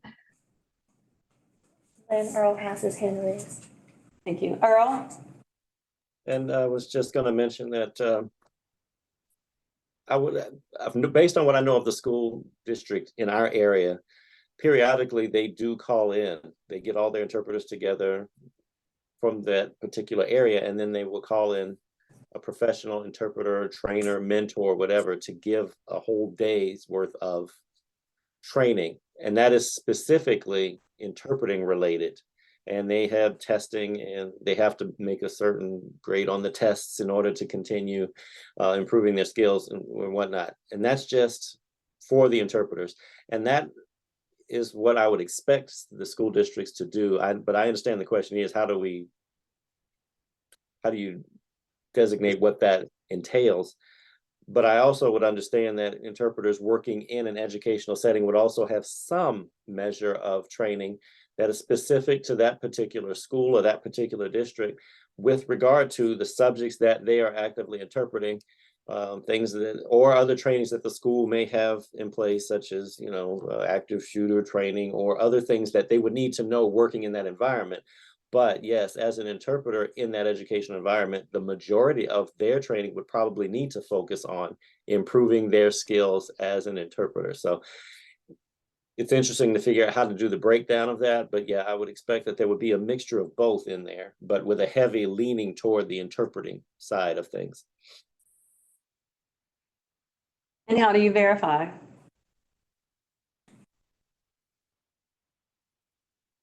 And this says approved. So again, what does approved mean? We need a definition of approved.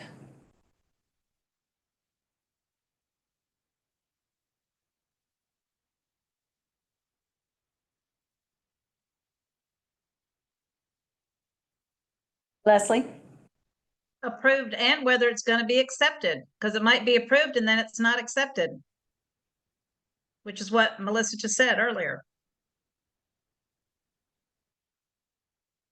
Then I would think you would have to list what the requirements are for approval. And then once those are met, it can't be denied. So what would you want, what would you want to put as the requirements for approved? What is the definition of approved? What would y'all like to list there?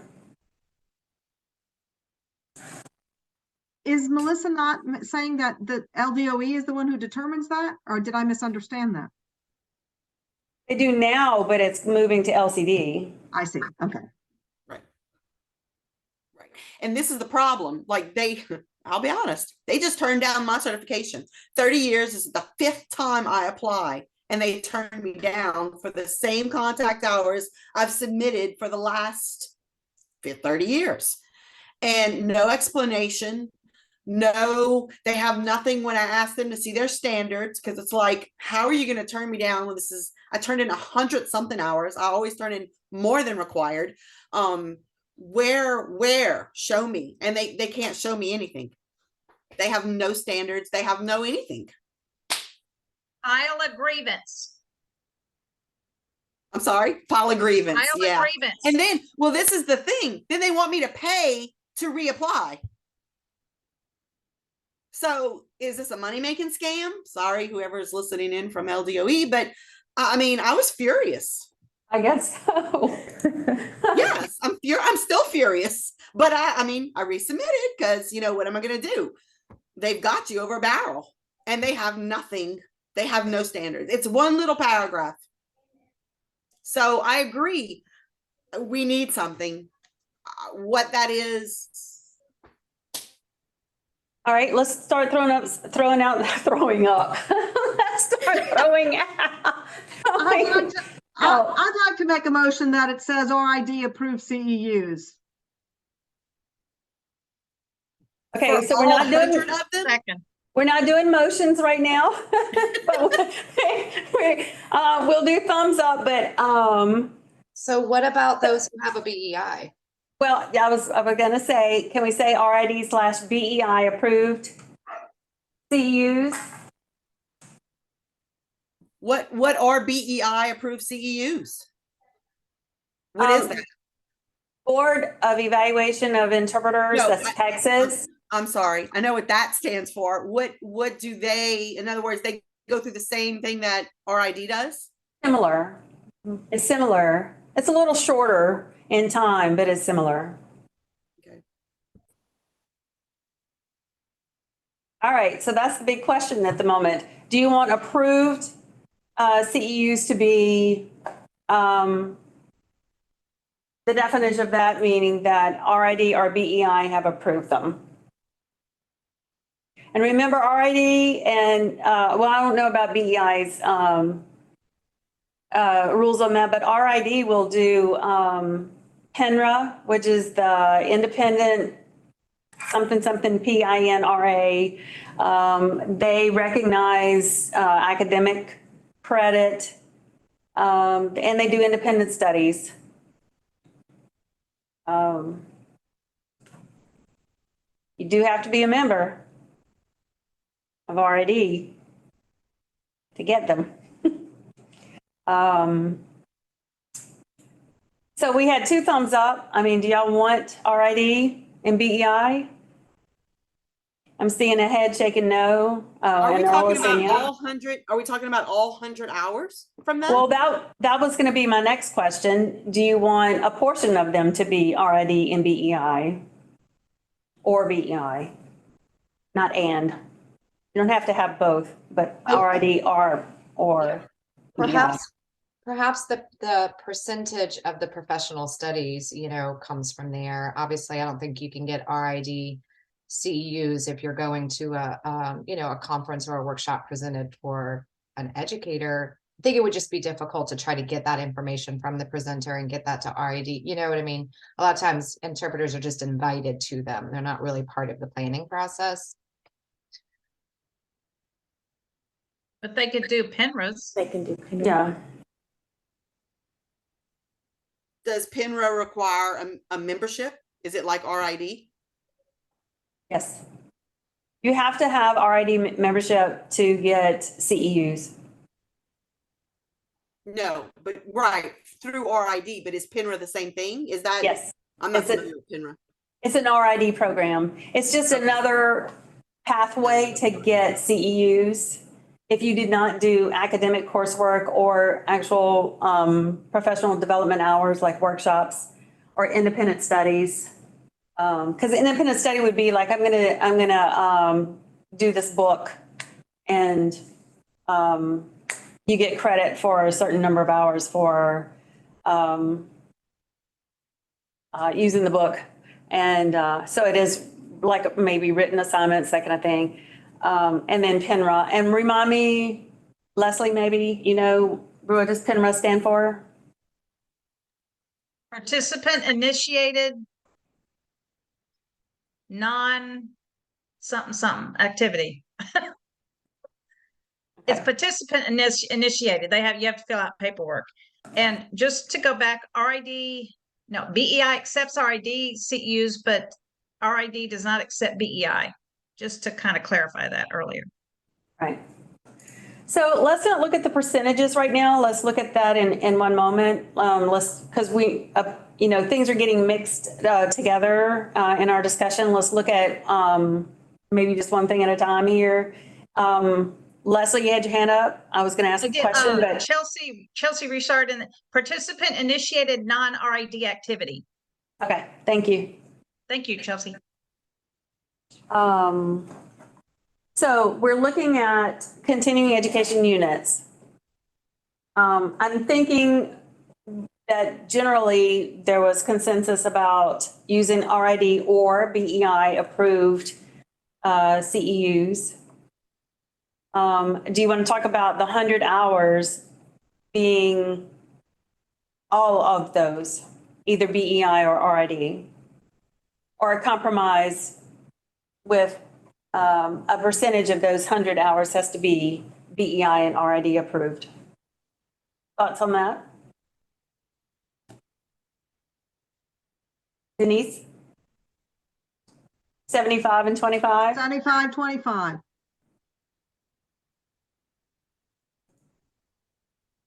That leaves space for the individualized school trainings that you might also need to have, that you're giving your time for, and that make you a better, well-rounded educational participant.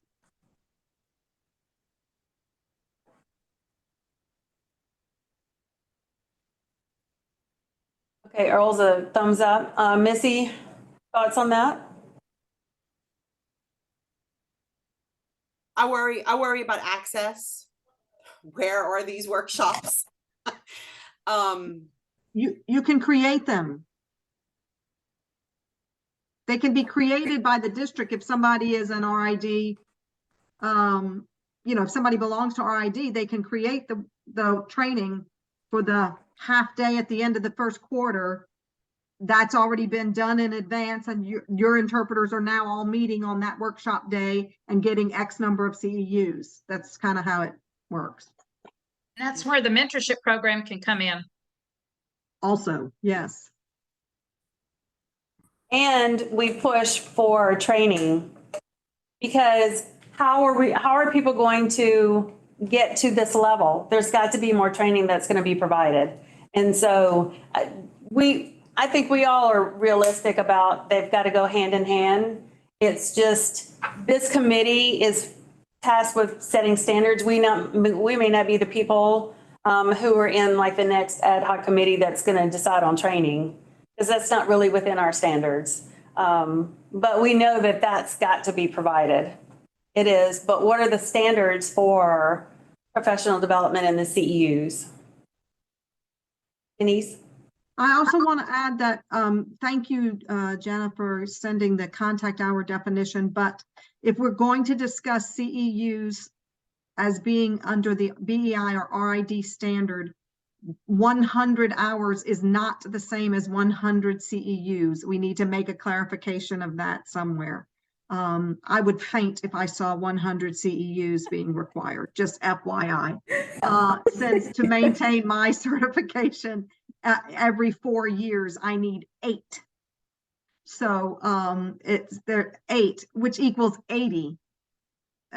By the way. So if we're sticking with the 20, Correct. If we're sticking with 20-hour standard, then that needs to say 10.0 CEUs and not 100 hours. And that was the point of the contact hours, because before, when, back in the 90s, when we were doing standards at that point, that was, the contact was to say it's hour for hour. But we can put 10 CEUs. Let's go back to the question of how many of, and let's just talk in contact hours right now. How many of the 100 hours do you want to be BEI and RID approved? Someone threw out 75.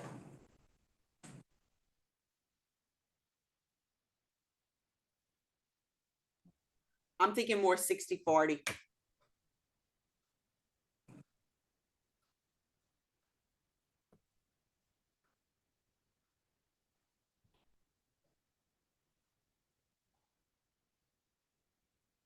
I think it's a fair question to ask. Does that mean 40% of the time you're not doing interpreting things as in your role?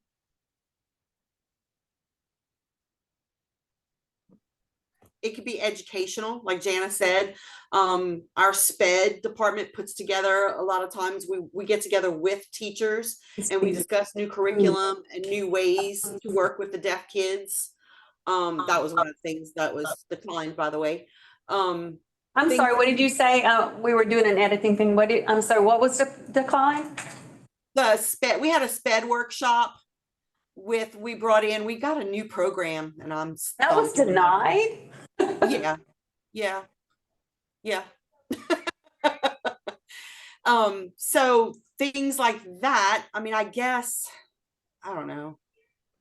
I think of two, I mean, there's like IEP trainings, IDP workshops to learn more about what accommodations are, what they need, how to serve them. You know, there's definitely a lot of access. I know, but is it 40% of your job? The other? Oh, I see what you're saying. That's what I'm saying. Is it 40% of your job? Or is the vast majority of what your job is the actual, hands up stuff? That depends on the district, to be honest with you. But I know, and if yes, when we look at a standard, I would say maybe 35 or less, but all right, I'm going to start throwing out some numbers so we can move. How about, we'll start at the top, the 75, 25? No, we still got thumbs up on those. Okay. Because I was going to go to 70, 30 until we found, all the thumbs. Missy, I can't hear you. I said until we find a happy medium. Yeah, I was going to look for the happy medium.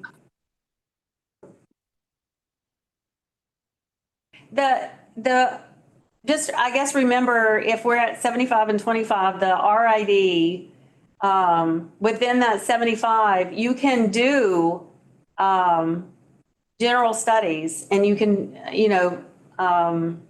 which would be a math class, or it would be if you went to a workshop on Robert's Rules of Order, or you went to a workshop on public speaking, all of those, it's the BA degree doesn't say, or the 60 hours does not say it has to be in interpreting. The thing is, if you've got general education requirements that have been met, you're still it still enhances your interpreting. So we can get to the percentages in a moment, but the 75 being approved gives more meat to a standard of that it is a workshop that has definite educational objectives and has hopefully an assessment or some form of application during the workshop of what is being taught. Lynn, I think that's a good point, because to remember that, yes, like you may have maxed out your general unapproved 25, but you can still take some of those classes and get them approved by RID. That I think that's just a, you know, good point to remember. There's some flexibility within even RID CEUs that they do accept that general content. But thank you for pointing that out. You can have a degree in accounting and go sit for RID's test. Yeah. You have to have a bachelor's degree, and it's because if you've still gotten a well-rounded education, and if you're sitting for a test and you're paying the fee for that test, then you've done some other training, hopefully that you're not throwing that money away and that you're already prepared and you're going to pass that test. So, I don't mean to put you on the spot, Missy. The others have agreed to the 75 and 25. I'm the only holdout. And I don't mean to call you a holdout. But with the expounding on what RID would cover. What is the breakdown? Do we know what the breakdown on RID is? How many is interpreter based and how many? Yeah, and we'll go over that in just a minute, because out of the 80 hours, they do have that, there's a minimum here and there, and I can go over those in just a minute. But that's not what we're questioning. We're just saying that they are giving they're awarding a CEU. We're not asking what is the standard for RID's certified members. We're saying, because it's will they not going to award a apply CEU? here. Because it doesn't apply here. So it's a we're going to clearinghouse. determine our own percentages in just a minute. We're really just determining if we want 75% of our 100 hours to be RID or BEI approved, because we know they've been vetted. The workshop has been vetted.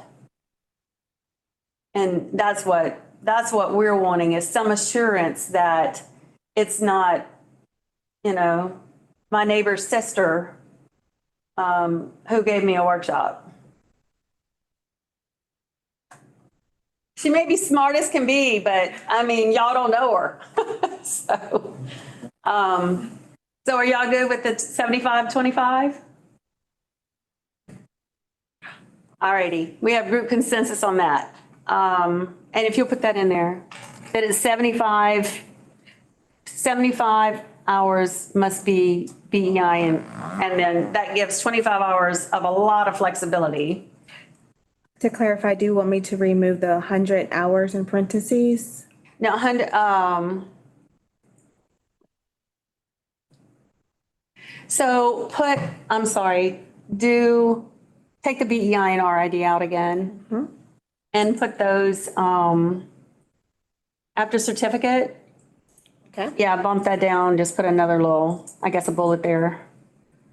And then put BEI, RID approved. Minimum of 75 hours. And then we'll work on the English later. But the concept is there.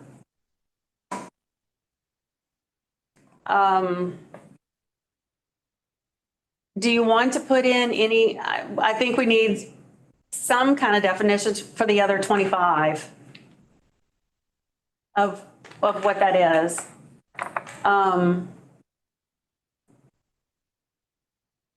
That, and if you'll just bump down to another one, up to 25 hours.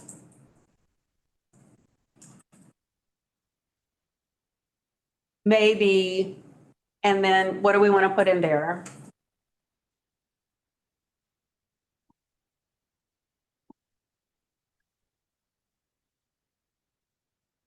What are these other 25 hours? Earl has his hand raised. I'm sorry, Earl.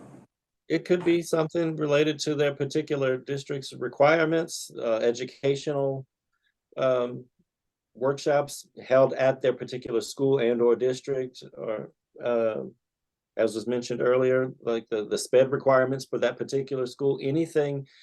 It could be open, but I mean, they very well could, well, based on what we've already put, they could fill it up with some more BEI or RID related topics, but it could be something still related to their job, but not necessarily interpreting related in that sense. Okay, I'm just looking at the time and it's almost 6 o'clock. Would y'all be okay if, we sent this to a little subcommittee and Missy, if you would help out, come in here and just type out different kinds of workshops, like EG, and then list out, other workshops, like the special education, IEP, requirements, what, you know, what are related services? How am I as an interpreter a related service or something like that? But can you come into this section and then we'll come back to this at the next time? And see if we can, at our next meeting, I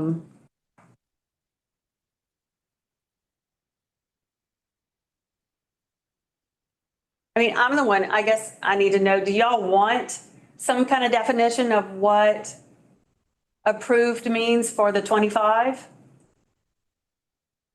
Do y'all want some kind of requirement put in there? Or is it just wide open? Could it be signed off by like a supervisor or something along those lines? I don't see, it's hard because every school's different of what that looks like, of who their supervisor is, but I'm not sure. That way they're just not submitting just some random thing. They do need proof that they actually attended. So maybe Missy, you could come into this section that right now. Yeah, it needs something. I don't know. This is the problem. I know what we have established. I know the rigors we put our people through, but I understand. I mean, we've got 50 something other parishes. Who? The SPED director? I mean, they have no clue. They know nothing about interpreters. Okay. Can you send us your requirements? Can you send us what y'all do? Do y'all have like, yeah, can you send that to us? Yes. Yes. And maybe we could use something from there to put that in there. If you can send that to us in the next couple of days. Sure. Okay. And for now, we'll just leave that, that section until we can get some more, maybe some more guidance about what to put in there. Jana, you had your hand up? Yeah, but I think I withdraw the thing I was about to say. I was just trying to think out loud. I'm good. Okay. Everybody good with the 25? We just table for now until that gets thought out a little bit more. Y'all go with, we just table the 25 for now? Okay. It's, we're only tabling the definition of it, or a definition of approved for that. We're not tabling the idea of 25. Let's go to the next one, which is CEUs must be completed within the last 5 years. So there's language right above that that says from the date of issuance. Is that repetitive? Slide down, please. And the other way. Go up. Use the right words. Trying to find where she's looking at. Number 1, section B, number 1. So the date of issuance would be 5 years. Although, I mean. Oh, Yeah. I remember some discussion on this, just a loophole being that someone who did not meet the requirements could let their certification lapse and then the next day turn around and apply again through section 3 without CEUs.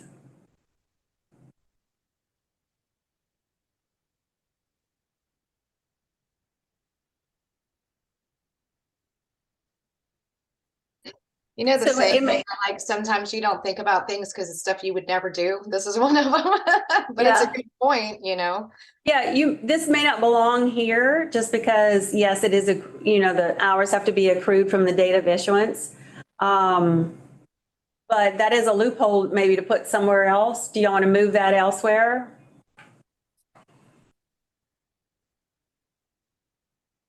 I mean, how do you close this loophole? Because people may say, I mean, I'll just play devil's advocate, I guess, for a moment. People may say, I'm not going to pay all that money for all those CEUs. I'm just going to let mine lapse. And then the second day, I'm going to go apply again because that's only going to cost me $50. And I don't have to put in all the time or the money. Are you saying they could apply the day after it's due with no contact, no CEUs, no anything? Okay, so let's say your certificate expires on June 30th. They don't renew. They don't send in anything to renew it. They just let it lapse. And then on July 2nd, they send in a brand new application to get ancillary certification.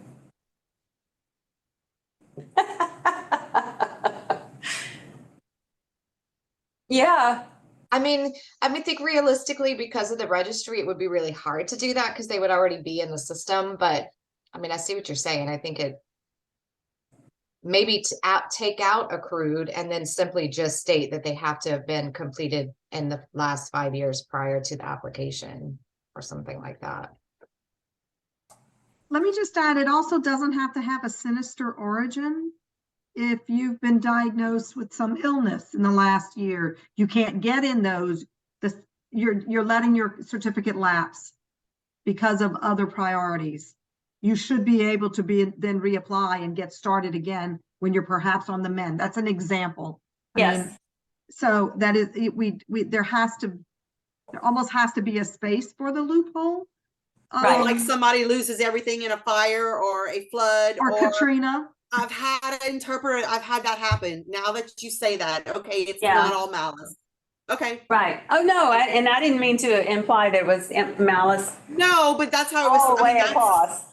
It's just that people Okay. keep talking to me about loopholes all through it, and this was just one.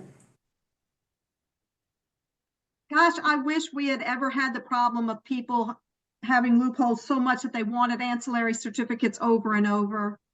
I'm just saying, I just have to throw that comment out there because we had people that didn't care if they had a certificate at all. Again, I know I sound like a broken record, but that's just the truth. So that's our reality. That is the reality. That's our reality. Okay.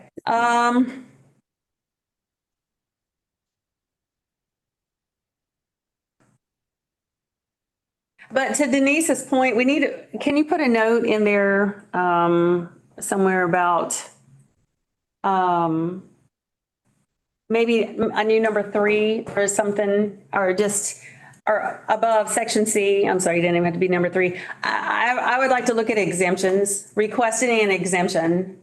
And I'm thinking that would go in this section, and we can work that out because, people have tragedies and life happens. So, and there was good faith effort for 2 years, and then the last 3, that's, an exemption could be granted for that. So. All right, let's go back to number 1. Do you want to leave in there accrued from the date of issuance?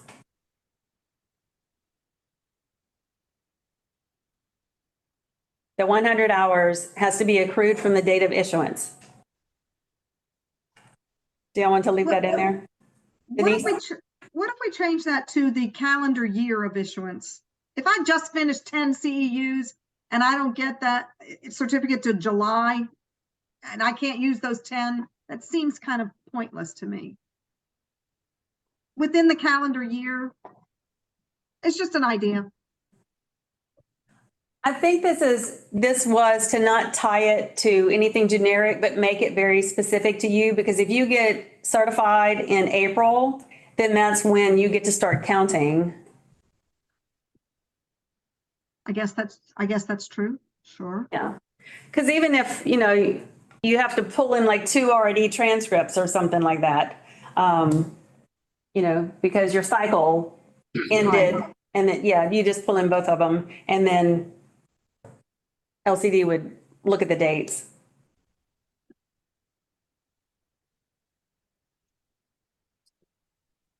Okay. Okay, y'all are good with leaving that in there, accrued from the date of issuance? Y'all good with that one? Okay, good. Thumbs, and then, or thumbs up.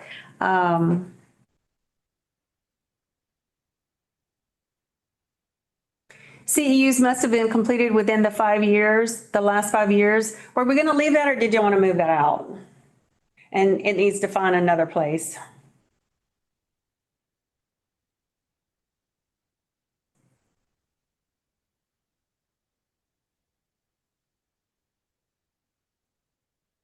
Oh, wait, or is this the one that's redundant? Isn't that redundant? Accrued. That's from the one date that's of- redundant, okay. Right, that's redundant. Our error is off. So it's like, wait, what is it saying now? Okay. Now let's talk about percentages. Woo, let's talk about percentages. I'm going to suggest, y'all give me a thumbs up if you agree with this, that we're now going to talk about percentages of 75 hours. Or did you want to talk about percentages of 100 hours?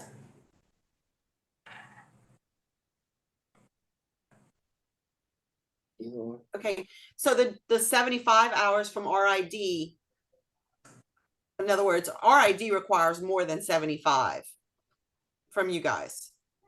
It's what, 80? Is it 80? It's an average of 20 a year. Yeah, but it's an average of 20 a year. So are we going to get specific in those 75 of what they have to be?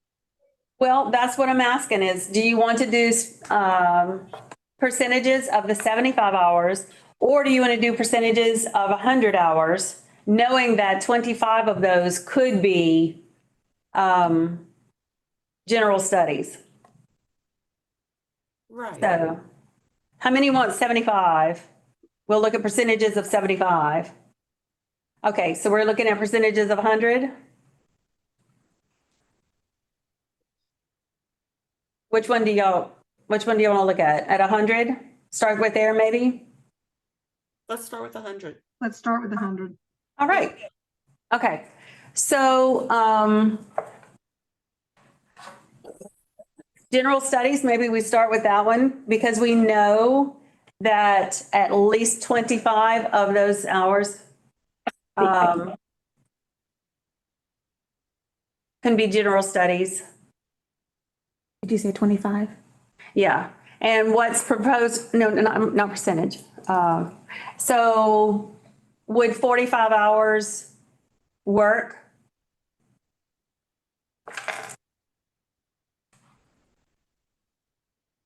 As what is allowed in general studies? Remember, general studies is a SPED workshop. It is, Okay. I think I'm just getting confused between the contact hours and the CEUs. So we're talking about like 4.5. Is that what we're doing? CEUs? Because aren't we switching? We're still, oh wow. Okay. No, we're gonna be dealing with both. We'll be dealing with both. This is Jana. I guess I'm confused about, and maybe it's because my head hurts really bad. So y'all forgive me if I'm just being a little slow, but so if we already said that 25 of the hours can be district requirements, which is also general studies. So if we've already said that, then why are we looking at 100% and why aren't we looking at 75, the other 75? Or are we saying, like, I'm just a little confused how we get back to 100 if we've already said 25% can be that one thing.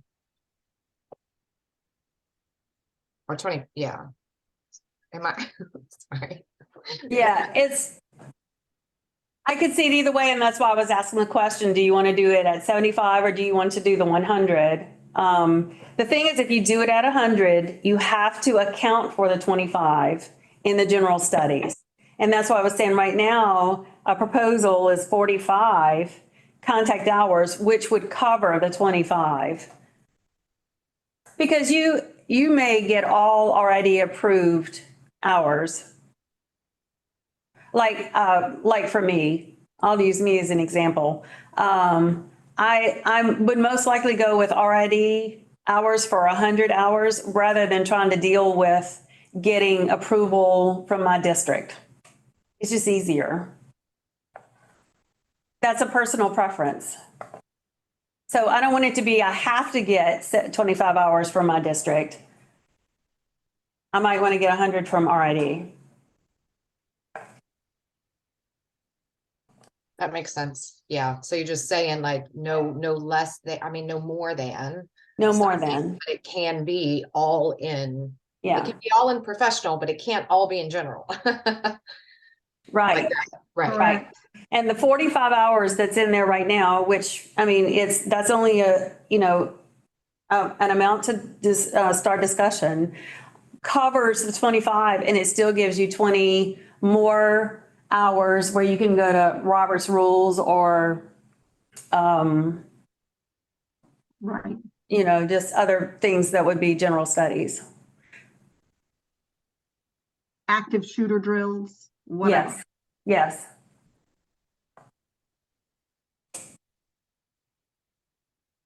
So what do y'all think about the 45% being, so 45%, which is the 45 hours being in general studies?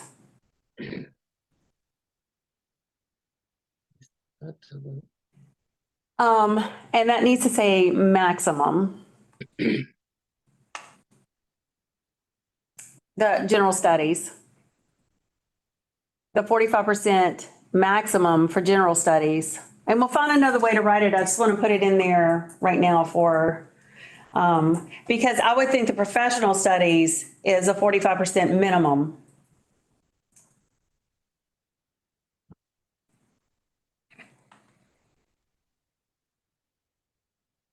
Okay, are y'all good with 45 on general? Just on general, let's do thumbs up on that one. Everybody was good on that? Okay, now let's talk about professional. What would be the minimum number of hours for professional? What do you think about 45 being the minimum?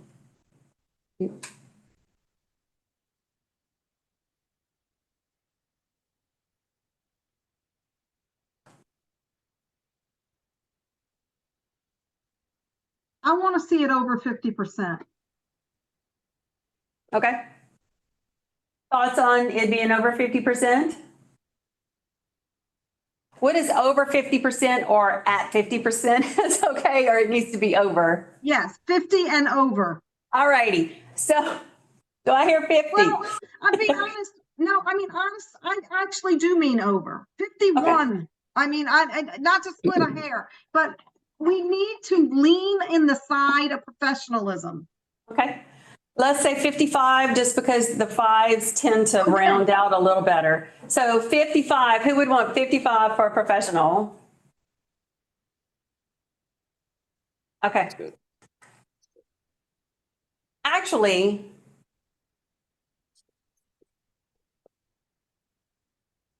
let's hold up on that for just a minute and let's talk about PPO, which is power, privilege, and oppression. Now, RID requires 10 contact hours in that for a 4-year cycle. But I want to mention that PPO is professional. So you could take that PPO and put it under professional. Hang on just a minute, we're switching interpreters. You're fine. It's just it changes our screen and I just wait for a moment. We could take that PPO and put it under professional. So let's go under professional. Take that 10% PPO and put it under professional.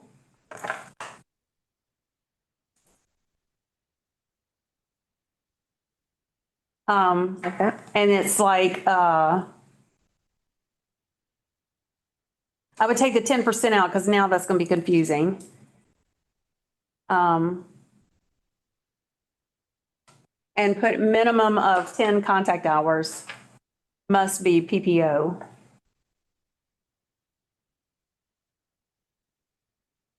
We may change that amount. I'm just, Yeah, now I want my number Reorganizing. different, just throwing that out there. right. So, but I was just thinking the PPO is actually professional. Am I right? Isn't that right for RID? Our PPO is within professional. It is. Okay, so let's just talk about PPO for a moment. That might be easier. How many contact hours of PPO do you want? Do you want it to be 10? You want it to be 8? That's a minimum. I think whenever you think of, when I think of education, I mean, thinking of 8-hour, usually blocks, time available to them sometimes for, professional development, because some of that's worked into the schedule. So 10 just might be hard because it's like, okay, you can get a full day of it in maybe. Or But it's 2 hours, 2 hours. It's over 5 years. Right. Oh, yeah. And most, Tired. I think we're all a little fried at the moment. Yeah. And most PPO workshops that I have seen are averaging 3 hours. Like I just went to RID and most of those workshops were 3 hours. Average. Land, it's 6, Which I think is obvious is too long. Just All right, so we need to finish this so we can, I want to check mark next to section, whatever section we are in at the moment. I don't even know anymore. I want to check mark next to that. So how many, 10 hours of PPO? I need some thumbs. 10 hours of PPO. I need an okay to hire or hire with caution. All right. Now, this percentage within professional studies, with 10 of those having to be PPO, Denise, what's your new number?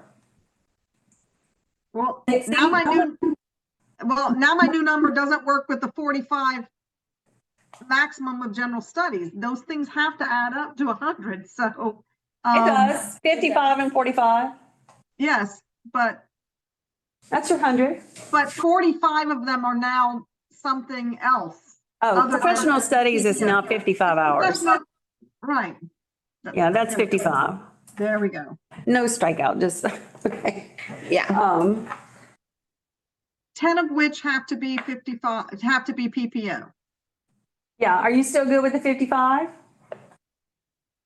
Or you want it to be 60? Now I want higher. I know. So give me a number. It's 618. I need a number. 65. 65.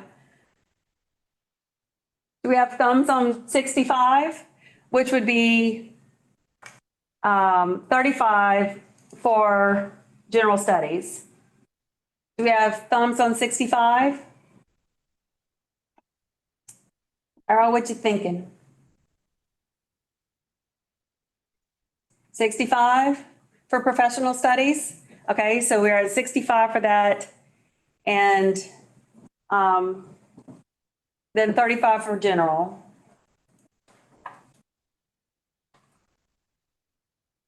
Are y'all good with that breakdown for 100 contact hours?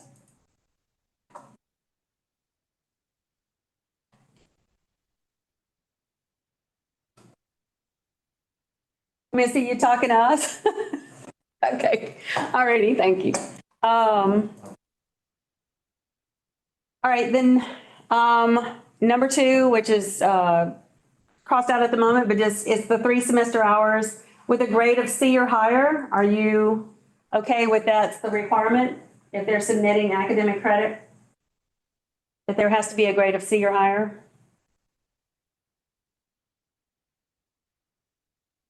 So I have a question.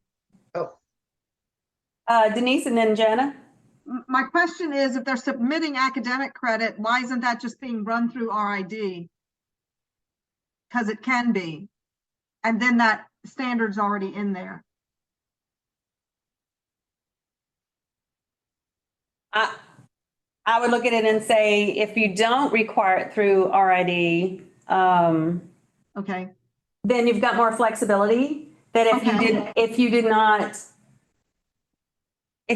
time to get it through RID, if, you have a transcript from an accredited college or university, you didn't have to do that extra step. I don't know, just give some flexibility. Other than that, yes, you can get academic credit counted by RID. And really, why wouldn't you? Why wouldn't you? Especially if you are required to get RID CEUs for certification. If you're in school, use it. but you're absolutely right. It does give more flexibility, so I see that. All right, so are y'all good with the grade of C or higher? All righty. Lynn, I just had a question about that. Oh, So yeah. what if what if there was a person that was like actively in, an interpreting related academia, like they wouldn't be able to submit, like, let's say a full 2 years of that. I mean, they would only accept 45 hours. Yes. I mean, That's the way it reads now, which I would say yes, just because that's how RID does it too. Don't they have a max on there, Leslie? I can tell she's looking it up. Once upon I'm a time, looking. But if you I submitted like all of my stuff to RID, and it was accepted when I was in my undergrad, but that may have changed since then. So don't quote me on that. But I did submit all 4 years. I would say that if you're in an IEP, and you're taking 12 hours and they're all professional studies, just even submitting one semester, you're going to satisfy all this. Because this doesn't say it has to be spread across the 5 years. It says within 5 years you have gotten it. So if in that 5 years, the third and fourth year, you took college credit, then that counts for all of this. Yeah, I think it's the 45 hours. I think that's thrown me for a loop. If you had an equivalent of more than that within an interpreting, actual accredited program, if you had more than this, like why would it be capped at 45? Because you only get to count one class, 1 3-semester course. 3-hour course. Right. So that's why I'm asking, like, why? Like, why would not these other ones apply to that? Just how it's written. Yeah, because that is for the general ed. So maybe there needs to be a number 3 about semester hours. That satisfies professional education requirements. So maybe there needs to be a number 3. Because yes, it is written to Satisfy general ed. yeah, this is if you took an accounting class or you took yeah. Because it specifies general, so yeah. Well, we need to, what time is it? It's 6:25. Let's decide on what would be accepted, and then we'll get somebody to work on writing it. So how many semester hours would you want to accept for professional studies?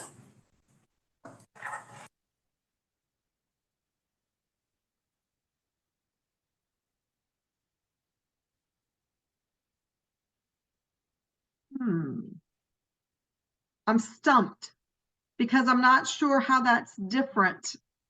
Why wouldn't you just run those through the RID professional studies? I'm confused by that. But can you do that if you're not RID certified?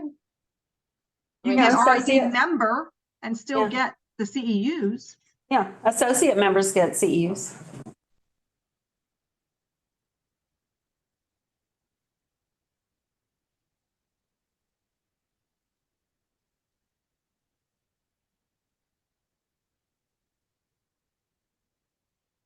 here's the thing, because if we make those things separate, then we're really removing that they have to be CEU certified at all. Because if I'm in an ITP, I'm just chugging along and everything's going to count.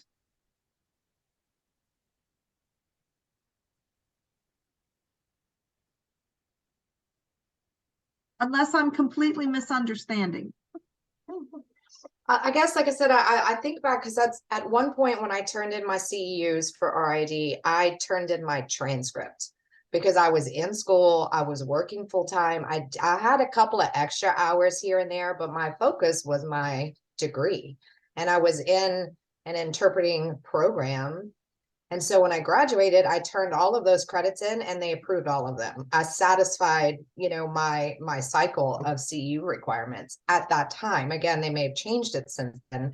But I guess in my mind as a professional, like trying to juggle all of that and trying to figure out, well, I can only, if my main focus is getting a master's degree, for example, and that is actively in interpreting, type of career, it just seems like it would be strange to limit those credit hours from an accredited university in interpreting and cap it instead of like saying, yeah, if they're in that field, you would accept all of them. As much as. But Janet, that would include ASL 1, ASL 2, ASL 3, right? Not necessarily. I mean, I guess. Because I think about what the minimum standard is. So this person's already supposed to have had school. Oh, so you're saying interrupt. Hey, this is Lynn. I need to interrupt for just a minute. I'm misunderstanding. No, I just need to interrupt because the time is 6:28.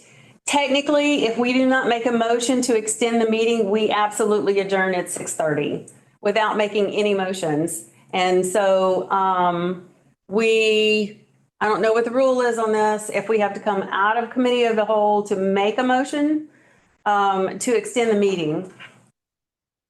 But I'm going to ask you now, I don't mean to cut you off. We have options. The options are we revisit this when we are a little fresher at our next meeting and things, please send comments though, without waiting until the next meeting to go and start throwing some things in there. Or we make a motion to extend the meeting and then continue the discussion. Who wants to continue the meeting?